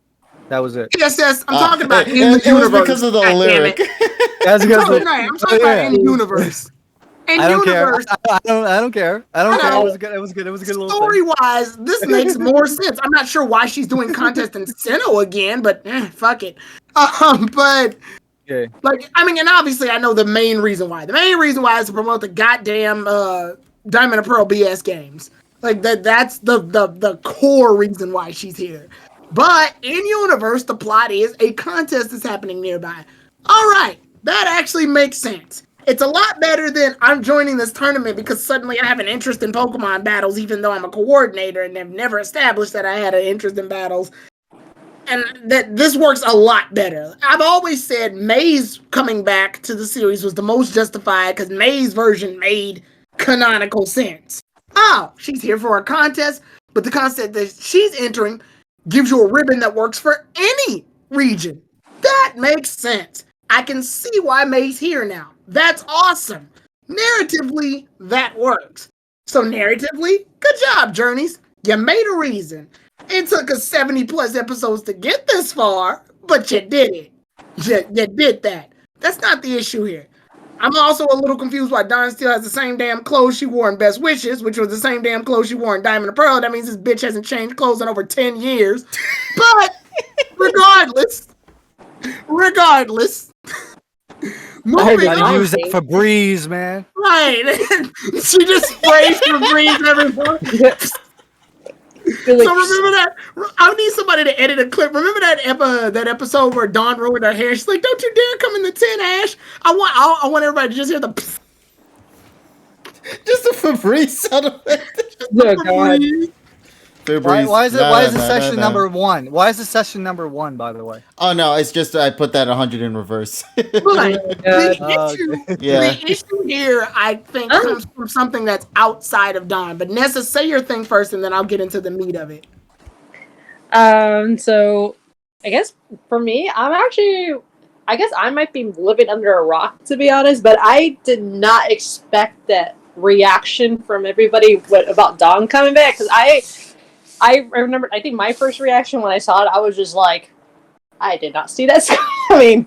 I reacted pretty strongly to it, because I woke up, and then in Twitter I'm like, wait, what's going on here? Like, why I'm seeing all these of Dawn or something, and then I saw the trailer, and I kind of reacted strongly to it, because I was just like, oh my god, I did not see that coming. But also, I did not see. I think the one that perplexed me more is I was surprised how many Dawn fans we had on Twitter. Oh no, there's a bunch. I didn't know. A little bit of history here, except for maybe my older friends who were attached to Diamond and Pearl, not as much as their later series. But I was just perplexed. I'm like, damn. I was like, I know a couple of people on Twitter. They're like, I guess they're huge Dawn fans. I think they kept like crying over it. I'm like, damn. I was like, I did not expect that reaction or something, because from everybody, to be honest. Well, yeah, okay. So obviously, the history behind that is that I believe Diamond and Pearl came out around the time it was 2008, right? Yeah. No. Yeah. Okay, so 2008. No. No. 06, 07. Okay, it's 06, 07. If you want to get technical in Japan, but I'm talking our American fans. 07. So 07, at that point, I believe Pokemon had pretty much had a new fan base at this point. Yeah. Like, new people were getting into Pokemon. So Dawn would be their equivalent of, like, I guess, Ash in this situation. Mm-hmm. I mean, they even started her up just like it. Piplup won't evolve. It doesn't want to be in its Pokeball. She's got a Pokemon that was Swine Up, and once it evolved, it stopped obeying her. Ariadosas end up attacking her in the first episode, and Piplup ended up fighting them off. It was disobedient at first. All the shit that Ash did, Dawn did it too. But they also tacked on the coordinator shit that May did. Yeah. Dawn to me has always felt like a Frankenstein creature of a bunch of other characters that already exist in Pokemon. Because she did all their tropes. She does all of them. So she gets her bike fried by Pikachu, just like Misty did. Yeah, she's just a weird a weird goulash of other characters. It's one of the reasons why I really don't care for her that much. But going into it, Dawn to me isn't the main topic of the discussion here, weirdly enough. What the discussion to me, I think, brought up was because Dawn has shown up, and Iris showed up earlier than her. This is probably a lot of people saying like, oh, open the gateways for all the other characters to come back, which obviously went to that announcement of, hey, other characters are coming back, so we know they're coming. But when they did that, a lot of people have been pressing on, oh, Serena needs to come back. Serena needs to come back. And in my brain, I'm thinking, why does she need to come back? Like, what does that do for the series, for Journeys? I'm not talking about for her. I'm talking about for Journeys. How does that help the series move forward? What does that do? I did see a lot of that, because on the Dawn videos, everyone mentioned about Serena. Like, I was like, Serena's not coming back, and I mean, and even if she does, like, what purpose? Thank you, CSS. You got it. What purpose? How does that help the series? Here, what they're trying to do is that they're having Dawn basically have character development for Koharu. It's almost like the series couldn't by itself give development for Koharu, even though they've had episodes where they've done it. So in order to help, they had Dawn do it instead. And I'm like, okay. So, and then Serena, everybody's saying, oh, Serena needs to come back. And I'm like, why? Why? I thought the main issue was that everybody got mad at Serena for being too much of like a follower of Ash, or couldn't do anything without Ash, or the only reason she was here was because of Ash, and blah, blah, blah. SIMP for Ash. The split second she goes away and starts doing stuff on her own, everybody wants her to come back. Why? Because they want more. The answer is they want more headcanon fuel next. Yeah, I thought the whole story arc was her learning to be on her own. to not rely on this. Yeah. So in my brain, I was like, there's no point. I mean, what? So I can see her again? Right. Okay, and I like XY too. That's my favorite series. But honestly, I don't think that needs to happen. I just don't. I mean, if it happens, that's cool. But I would at least want you to develop your own characters first. My biggest issue about comebacks is mostly that we need to develop the characters that already exist. We need to build our story. Koharu is just now getting more screen time consistently in episodes. And we're on episode what, TSS? We're on episode fucking 70. What the fuck is it? 70, 71? 70 what the fuck? Exactly. 70 what the fuck. No, that's what the episode's now. It's 70 what the fuck. I'm calling it that because it's funnier. We're on episode 70 what the fuck. And we're just now getting consistency in Koharu's character. Just now! She's still not a main character yet, that's the thing. I don't want to hear shit about Serena from y'all. Fuck y'all. Because somebody says, please wait until episode 15,009. Trust me, it'll get better. Exactly. This is the epitome of wait and see. Like it's most. I think. Hey, at least you're not Digimon 2020. Exactly. Don't say that. That hurts. I know, and I'm not even up to the point yet. I'm just saying, I wouldn't mind these characters coming back as much if we were to take the time to establish the characters we got. We have a whole cast that we introduced, and you're not using them. Because the main appeal is these old characters. That's why I went into that rant last week where I'm like, you're not excited for Journeys. You're excited for Dawn. You're not excited for Journeys. You're excited for Iris. You're not excited for Journeys. You're excited for fucking Gary. Like, at that point, just watch the shows that they were in. Because at this point, you're just hoping to see the characters for the sake of, oh, that's kind of cool. Oh, look, that's kind of cool. Oh, hey, I remember them. That was kind of cool. It's just, I don't know. It just doesn't work for me because it's not organic. It feels like you're just showing them off as a, hey, look, you idiot, remember this? And the problem is that TSS already stated that this series was supposed to be like episodic and not meant for the people who watch the old stuff. If you bring up the older shit, then you're not going to have a good time here because you're too busy looking back in the past. But the show keeps slapping me with shit from the past. So what do I do? I can't win for losing at this point. If I ignore the past, the show brings the past up. If I bring the past up, then we get inconsistencies and it's like, well, it's a new series. And I'm like, but you told me, but they're bringing Don's ugly ass back. Why the fuck? All right. TSS, would you like to share? Yes, of course. It bugs me. That's all. And then, like, when we do get characters back, like Infernape, for example, in Diamond and Pearl, what happened to him? I'm just saying.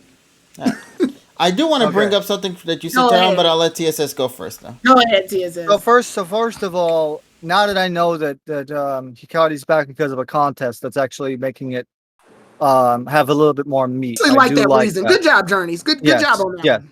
Now, I am looking at this as two different things, right?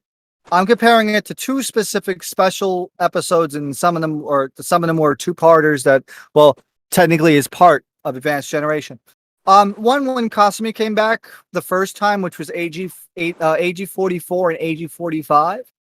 And then the second one being the Deoxys Crisis, which is AG171 and 172. Actually, I think it'll be 172 and 173 at this point, because the numbers are all fucked up and stuff. Or 173, 174, whatever. It's the Deoxys Crisis. Yeah, I got what you meant. Where the characters are in canon, but they're doing a special mission. Mm-hmm. So in that case, I think they're going to do well with this. Now that we're going to have positive character development for Koharu in this case, which I'm really looking forward to. like I said, the pendulum has swung, and I'm really looking forward to how they're going to be putting all of the momentum into the series going forward. Hikari coming back is great. Like I said, it's like, you know, I'm a little bit excited about it. I mean, come on. I mean, it's like we haven't seen Hikari in like 10 years, so I'm really glad that she's back. Megumi Toyoguchi's coming back as the Seiyu, so I'm really happy about that. She's very excited to be back. Also, her eyes are now more akin to the color that's in the video games, which is more of a grayish tone as opposed to she got a purple contacts tone. basically. Yeah, I guess they just that follows Yeah, 2019 Piplup's eyes theme. changed too, I think. Yes. Now, Tyrone mentioned that this was probably for the Diamond and Pearl remix, but I would actually go a step further, and it's also probably promoting Project Pochama, which if you haven't checked out Project Pochama, that's some good shit right there. Videos on Pokemon Kids official YouTube as well. So they're doing a double promotion here.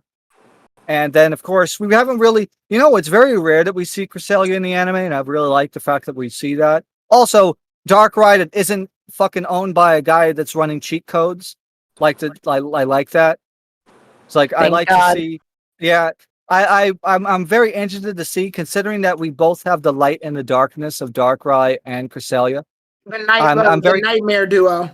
Yes, so I'm very interested to see how those two Pokemon are going to react to one another, and see how great animation we're going to have. Maybe we're going to have a nice battle, maybe in the second part or whatever. So I'm really looking forward to this episode and treating it like a special. How was?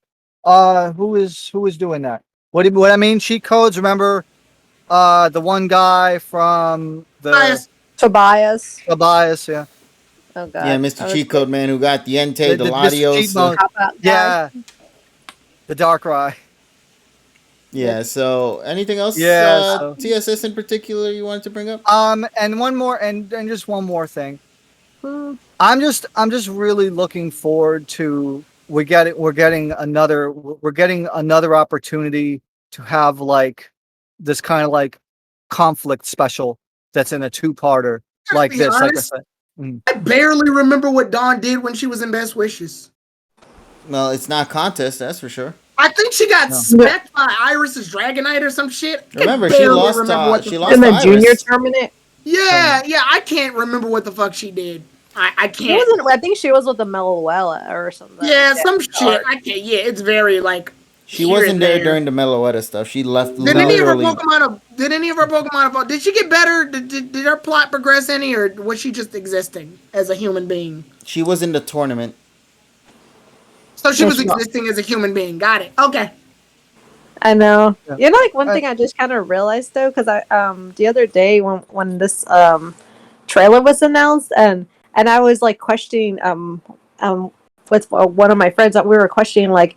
I was like, was Cresselia and Darkrai together in an episode? Because I feel like I want to say I seen it because there was a scene I remember where Ash was in a nightmare running and it was like caused by Darkrai and so then I kind of looked it up and then there is an episode with where Cresselia and Darkrai were both were lost together. My only concern is like I kind of hope it's not a rehash from that episode. But probably not.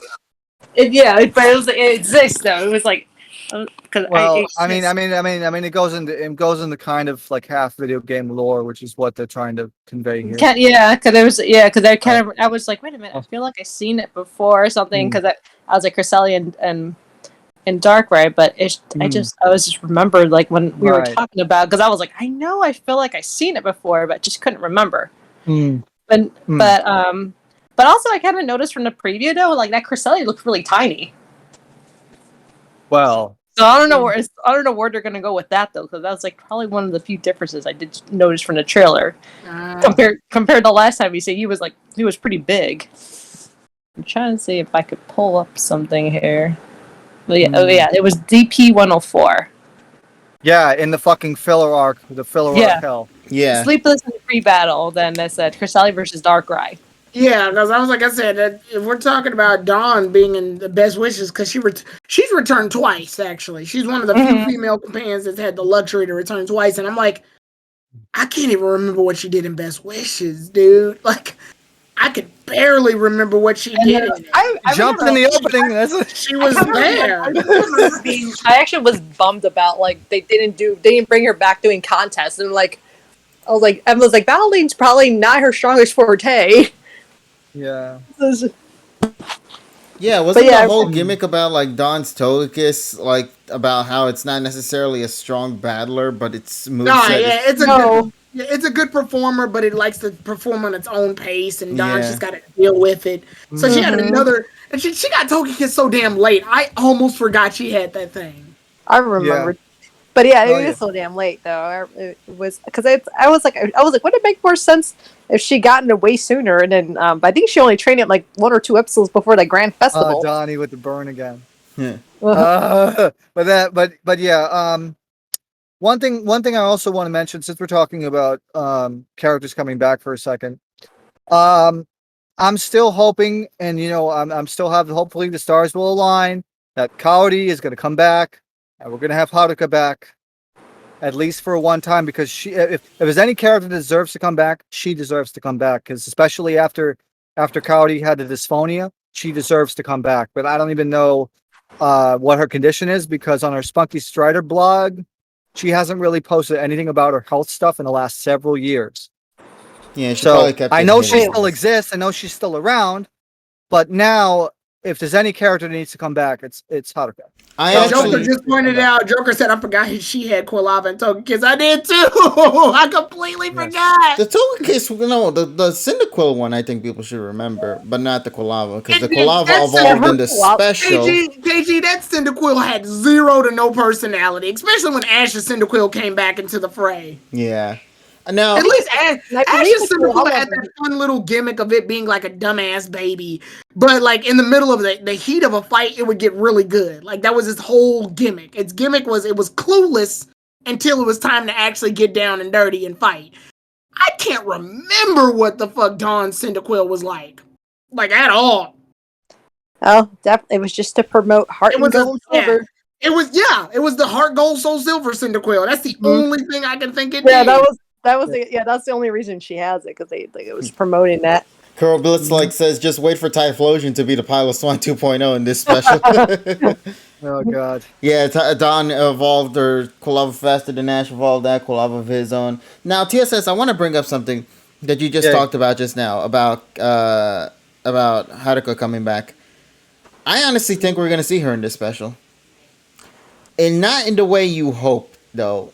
I think she's still going to appear in the flashback. I think she's going to get the same treatment that Tracy got in the Gary episode, where he appeared via that little moment. And I think they're going to reference the Wallace Cup, because they have to talk about Satoshi at some point and talk about Contest as a whole. And probably what better way to reference all of her companions in one moment than the Wallace Cup, where she can reference Ash and his Buizel, and May with her Pokemon, with Wartortle or even Venusaur. Ooh, so do we get a JPEG of Dawn and May fighting? That's what I'm thinking. I'm thinking that might be the case, and of course they have to also show off the other characters. Someone's mentioning Zoe too, Nando. Because wait. If we're going by Journey's logic with Diamond and Pearl memories, that means we'll see a very tiny image of Zoe. It's basically like that. Very tiny. It's Paul. Yeah, you remember that Paul image in that moment? It should be really tiny. And people will crave it, man. What's that Rick and Morty? That little bits. Oh shit, we got tiny Zoe. I know one that's probably never gonna come true. Is like I would kind of remember when back in Diamond and Pearl when Dawn lost to Zoe, and then in the Grand Festival, and I'm like, man, we're never going to see a rematch between her and Zoe, are we? Nope, it's going to all happen off screen land. In fact, I want to talk a little bit about Dawn's character real quick. This might sound like a weird take. All right, that's it. I have a couple of things I need to bring up here. Number one, if this is going to be her return, this better be her last return in this series. Why? I agree with that. because I want to treat this just like how I treated the Sun and Moon episode, and just like how I treated the Iris episode. Those episodes felt like proper conclusion to the characters as a whole, and how far they've grown as characters since the last time we've saw them to where we're at right now. I would love it if during the time, similar to how Iris got the treatment of becoming a champion, what if Dawn also became a champion of her own through the Grand Festival, and she actually managed to succeed in beating one on Wait, her own? what would a contest champion? Yeah, do Grand they have a Festivals. title for that? Grand Festival. That's what I'm saying. No. In the Grand Festival, do they have a title, or they just call it champion of the Grand Festival? Let me take a look real quick just to make sure, because I know there there is a top title. coordinator. Top coordinator. That's contest master. Yeah, like her mom. Dawn's mom was a top coordinator. Yeah, so it is called the top coordinator. Yeah. Dawn's mom was a top coordinator. I remember that. Yeah, because the thing is, Zoe got one. It only felt appropriate at this point for Dawn to get at least one since the last time we saw her. Dawn's made no damn sense. She lost against Zoe in the Grand Festival, whereas, like, traditionally, usually the main character at least beats their rival, if nothing else. They can't. Dude, have you not seen X and Y? I mean, I should have already told you that shit will always stay that way, no matter what. Well, Ash's situation was a little different. And even May's to an extent as well. Alon wasn't Ash's main rival. Shota more than likely was. Mm-hmm. So that's a bit different. Yeah, still rivals regardless at the end of the day.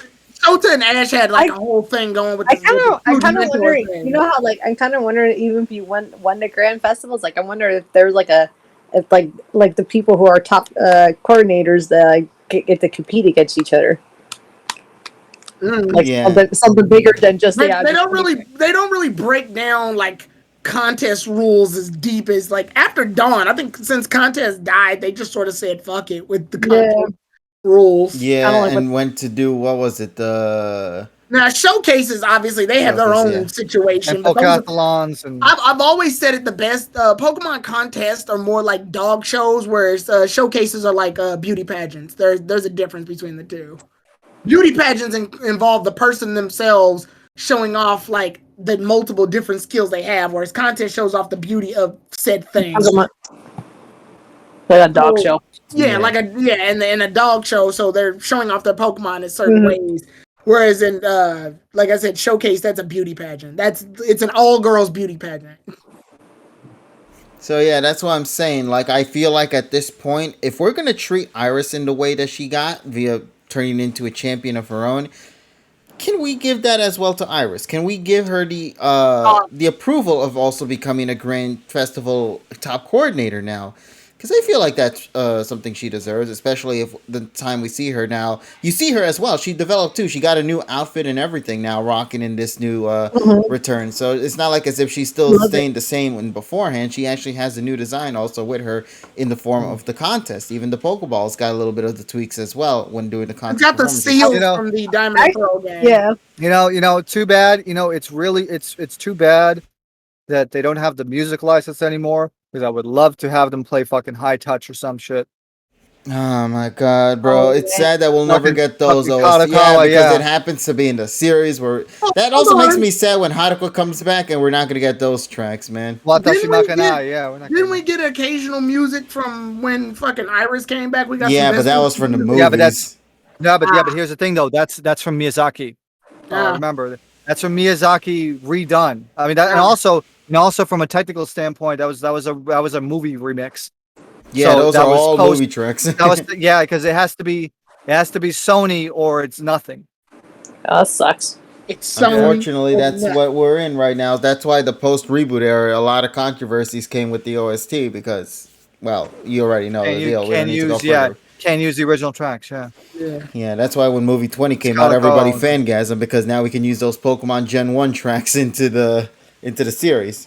And then the shift into Hayashi happened. So, whoops.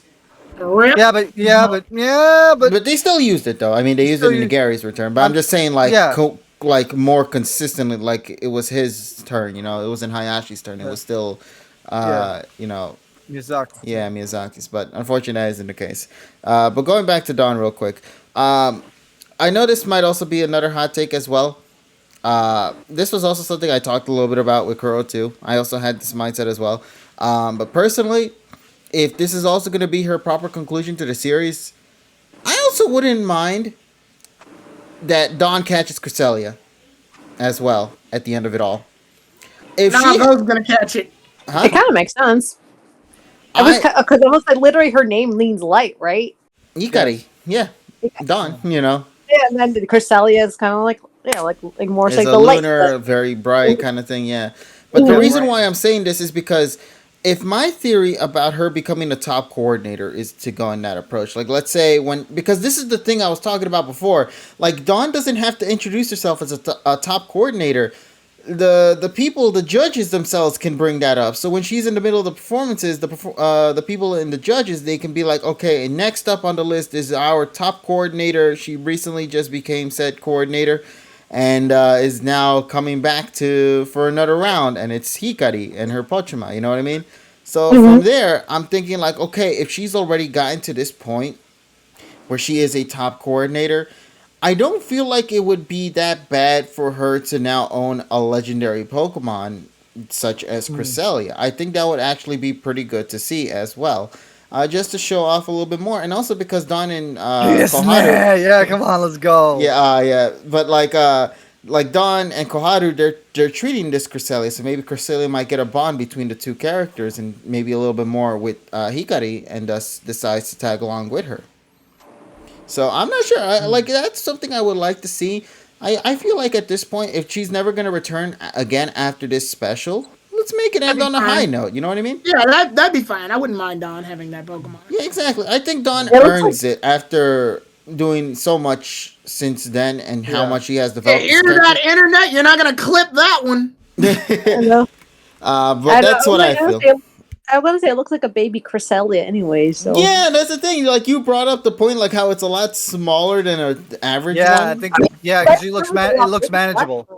Oh, I mean, if you really want to break it down, it's probably the writer's like, how big is Cresselia again? Fuck it, just draw some. Yeah, just I mean, don't worry. Just make it the size of Dawn. Why? She'll be caught soon, so don't worry about it too much. Okay. Go catches it for Dawn.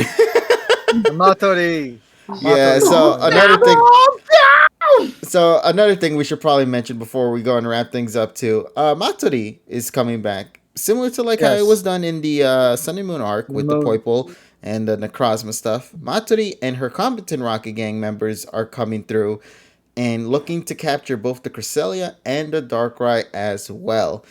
I love that they're called the competent Rocket members. Because this is basically what you Best Wishes fans wanted from the original Rockets. You know, when they were there, you wanted to see them actually be that way. So this is also she has an. I like the fact that she has an M emblem on her cap now. Yeah, right. Matori Matrix do like the aim for light related Pokemon, huh? I guess so. You do bring a good point. Going after the light Pokemon, Necrozma itself, and now going after this light Pokemon, Cresselia here. Please don't shaft her again, please. I'm not sure if that'll happen. I mean, it's a two-parter. My issue is just that I feel like... here's my big criticism with this two-parter. I'm happy that Dawn and Koharu are going to be together. But I am mad that it looks like we won't get to see any interactions between Dawn and Ash until probably the second episode. Yep. If judging from how the story is going, it seemed like more it's like Creselia's 4'11", okay, focused than ever. Yeah, so here's what I'm seeing, because like in the episode it states there's a vacation plan that was set in motion for Koharu to go with family. That didn't go well. So what's going to happen is now she's traveling to Sinnoh by herself. Let's keep that in mind. By herself, with her partner Pokemon Eevee, to go and see a Pokemon contest nearby. Ash and Go at this point are still going to be in Kanto, or probably somewhere else for all we know. And then they get back and then they discover Koharu went somewhere and decide to try to go and look for her or something. But like at that point, Ash and Go won't probably get to Sinnoh until the night hour, which is what you saw in the trailer when Ash screamed out Hikari's name by saying Hikari, you know, like seeing her for the first time basically. And Satoshi and Hikari responding back saying Satoshi as well. This was shown off in the trailer, so it's telling me that probably throughout the first episode, Ash and Dawn won't probably interact with each other. And then the second episode, they're going to be so focused with Team Rocket shenanigans and Cresselia.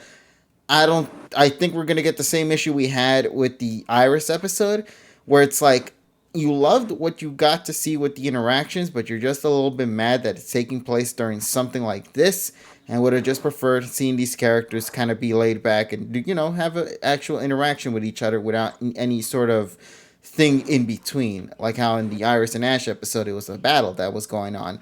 Here, it looks like there's a subplot going on with Darkrai and Cresselia, and that's going to also eat away time for more interactions between Dawn and Ash. So that's kind of what I'm feeling with this.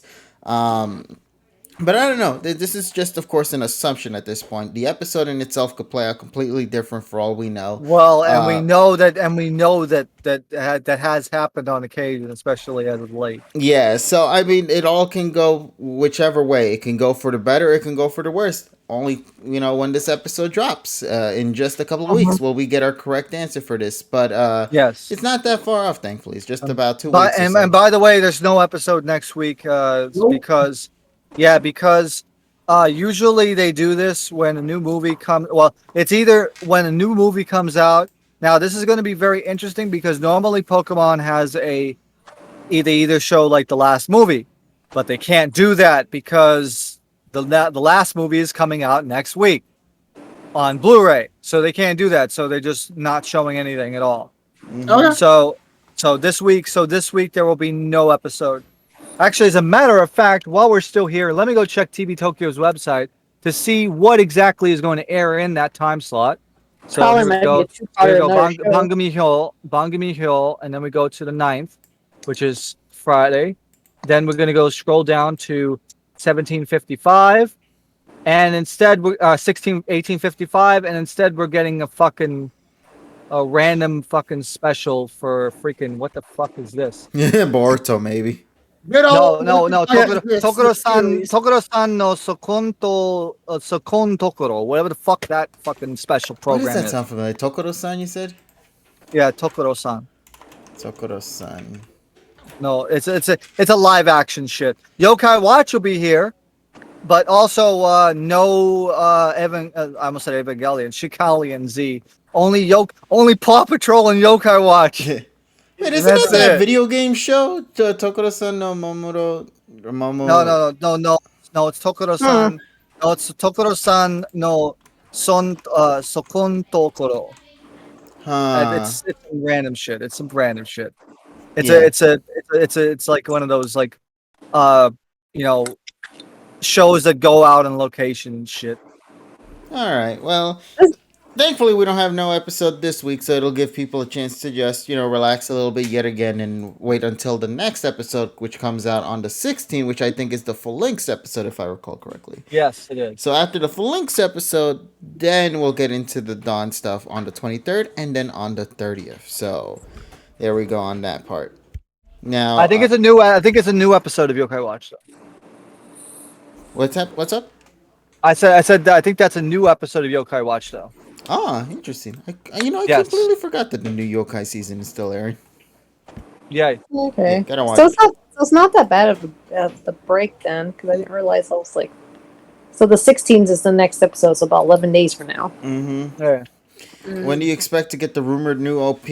After the Dawn special. I don't think she's actually going to be in the opening. I think she's going to still use the 1, 2, 3 opening that we're in right now.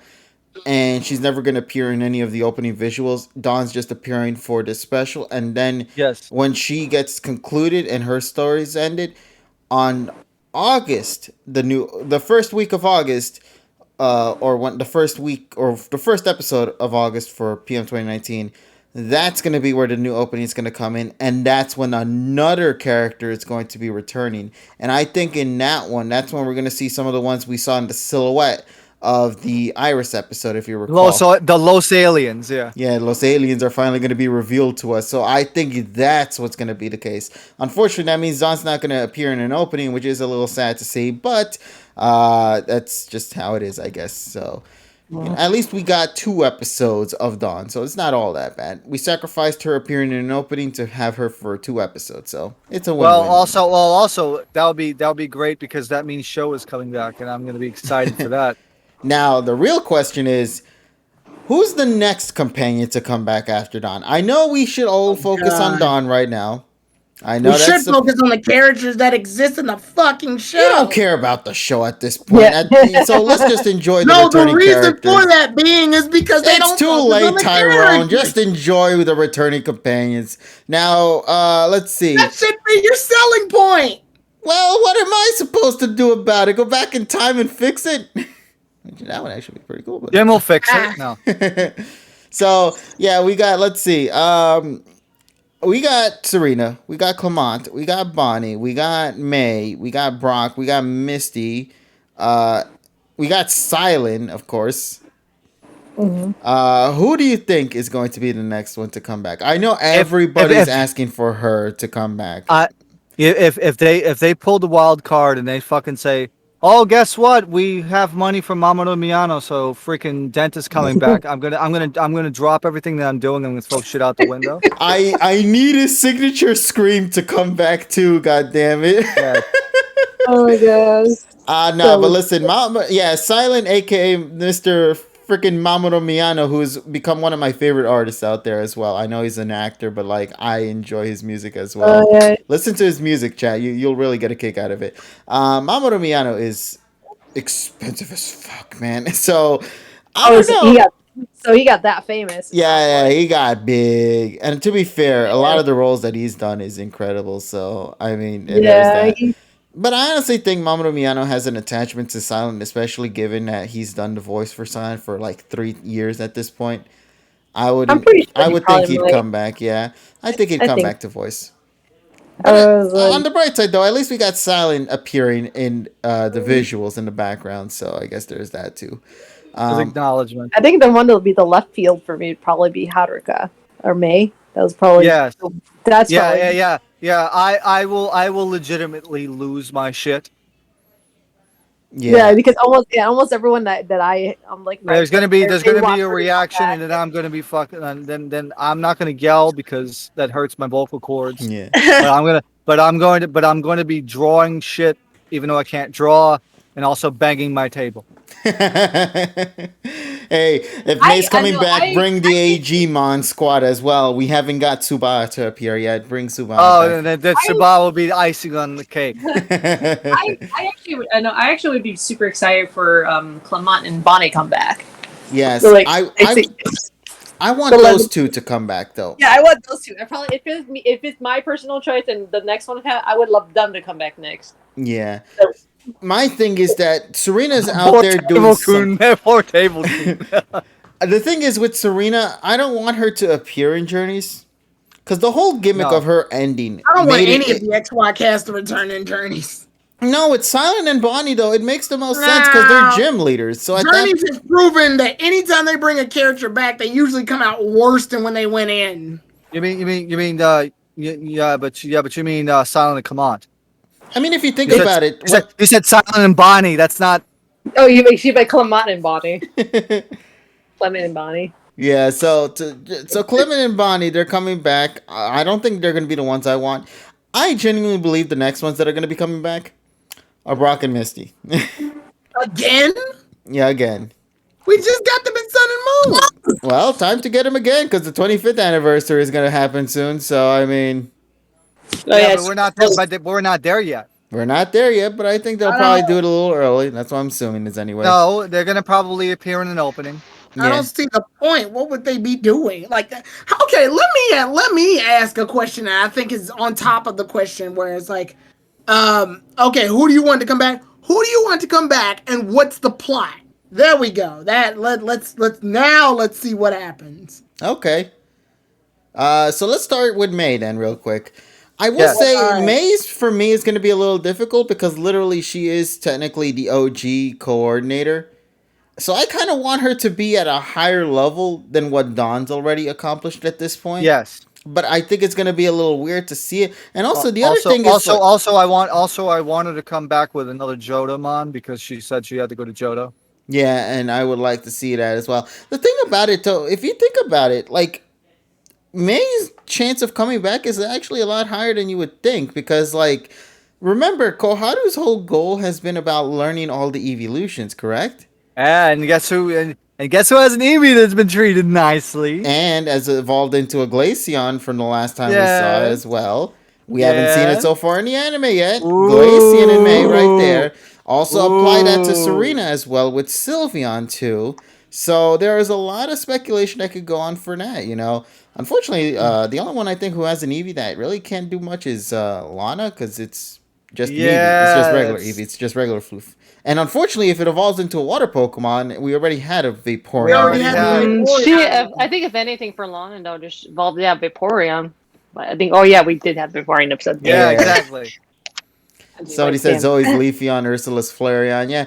All those are smaller characters, but that would be nice cameo appearances, though. I wish Bisky had a Jolteon, and then you could just have Eevee like chill with that. Now, then you could bring up a character that's in the series back, and I'd be like, oh yeah, Bisky, I remember her. She's in the show. Well, I mean, to be fair, the chance is still there. None of us expected the dude from the Battle Frontier.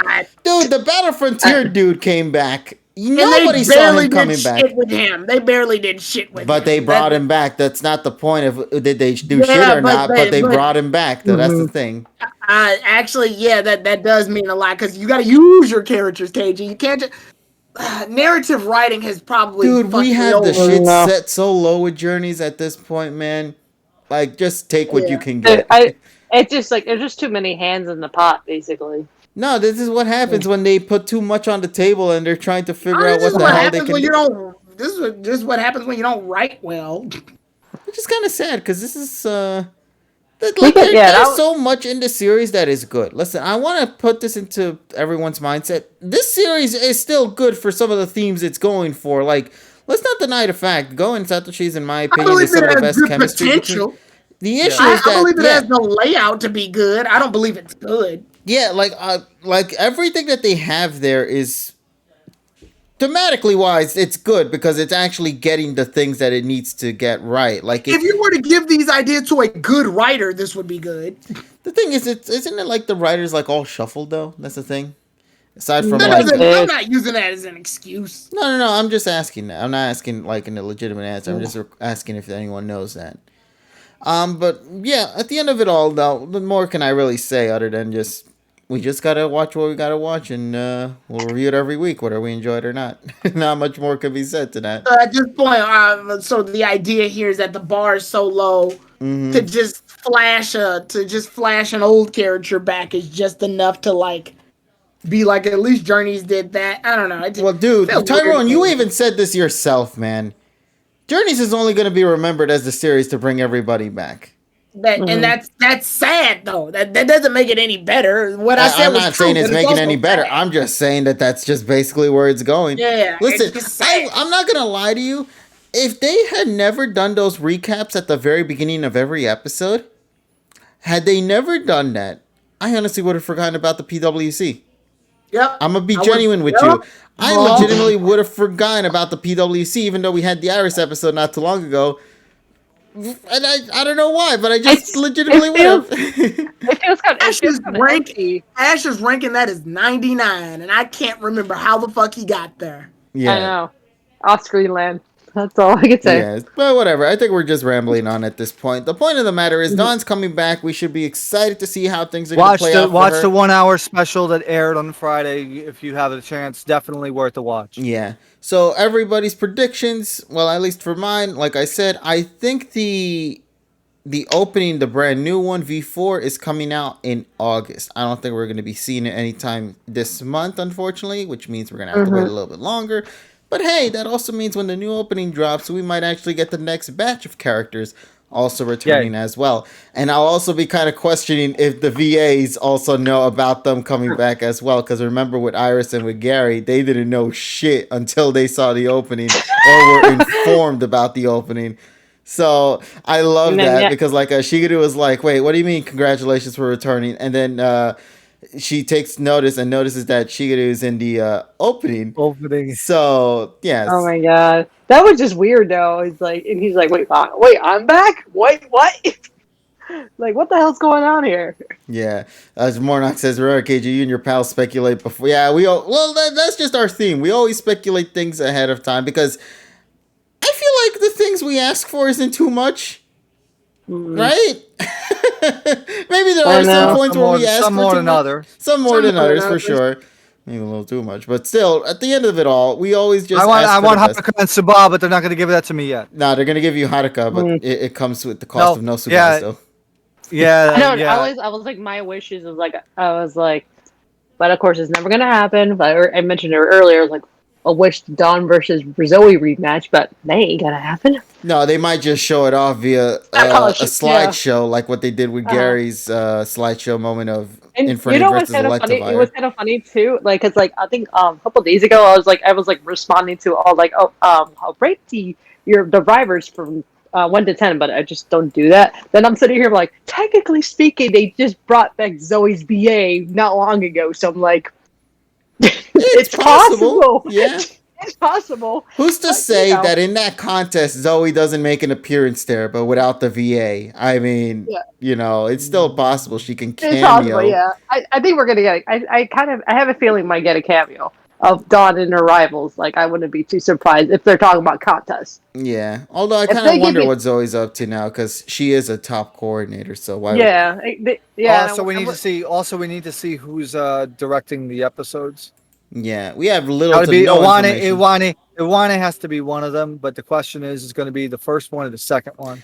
If it is Iwane who's working on the episode, 100% guaranteed. Going to be the second one. They're going to be not just only that, but there are also going to be a lot of recurring characters coming back. Because if anybody pays respect to the past, it's Iwane. Iwane always draw characters that you would never He's been there the longest. Yeah, he's been doing that on live streams for fucking ages on Sunday. Yeah, he drew some of the characters from BW. He drew a lot of the characters from DP. And he talks about them too. He talks about the different series, when people ask. Yeah, so he cares about the show that he created, which is of course understandable. But like, if Iwane's working on say the first episode, I honestly think we're gonna see a lot of cameo appearances in the background because that's gonna be Iwane's chance to do so. Iwane is honestly our hero for references and nostalgia stuff. So if Iwane is in this, know for a fact he's going to be 100% delivering on the nostalgia side of things. So yes, I'm looking forward to that. I love the Pixie draws on Twitter. Yeah, I swear the live streams. I swear the man wants to bring back Paul because he keeps like he references that him quite a bit. Mm-hmm. I was like, I'd be like, me too. I would love Paul to come back one day, but what's the plot? Chances are low. Pokemon World Championship, Tyrone. There you go. Come on, show coming back so I can, get more. Yeah, you asked for the shots. You asked. What'd you say, Tyrone? Nothing. I gave. Yes, there we go. Donnie has the clip magic.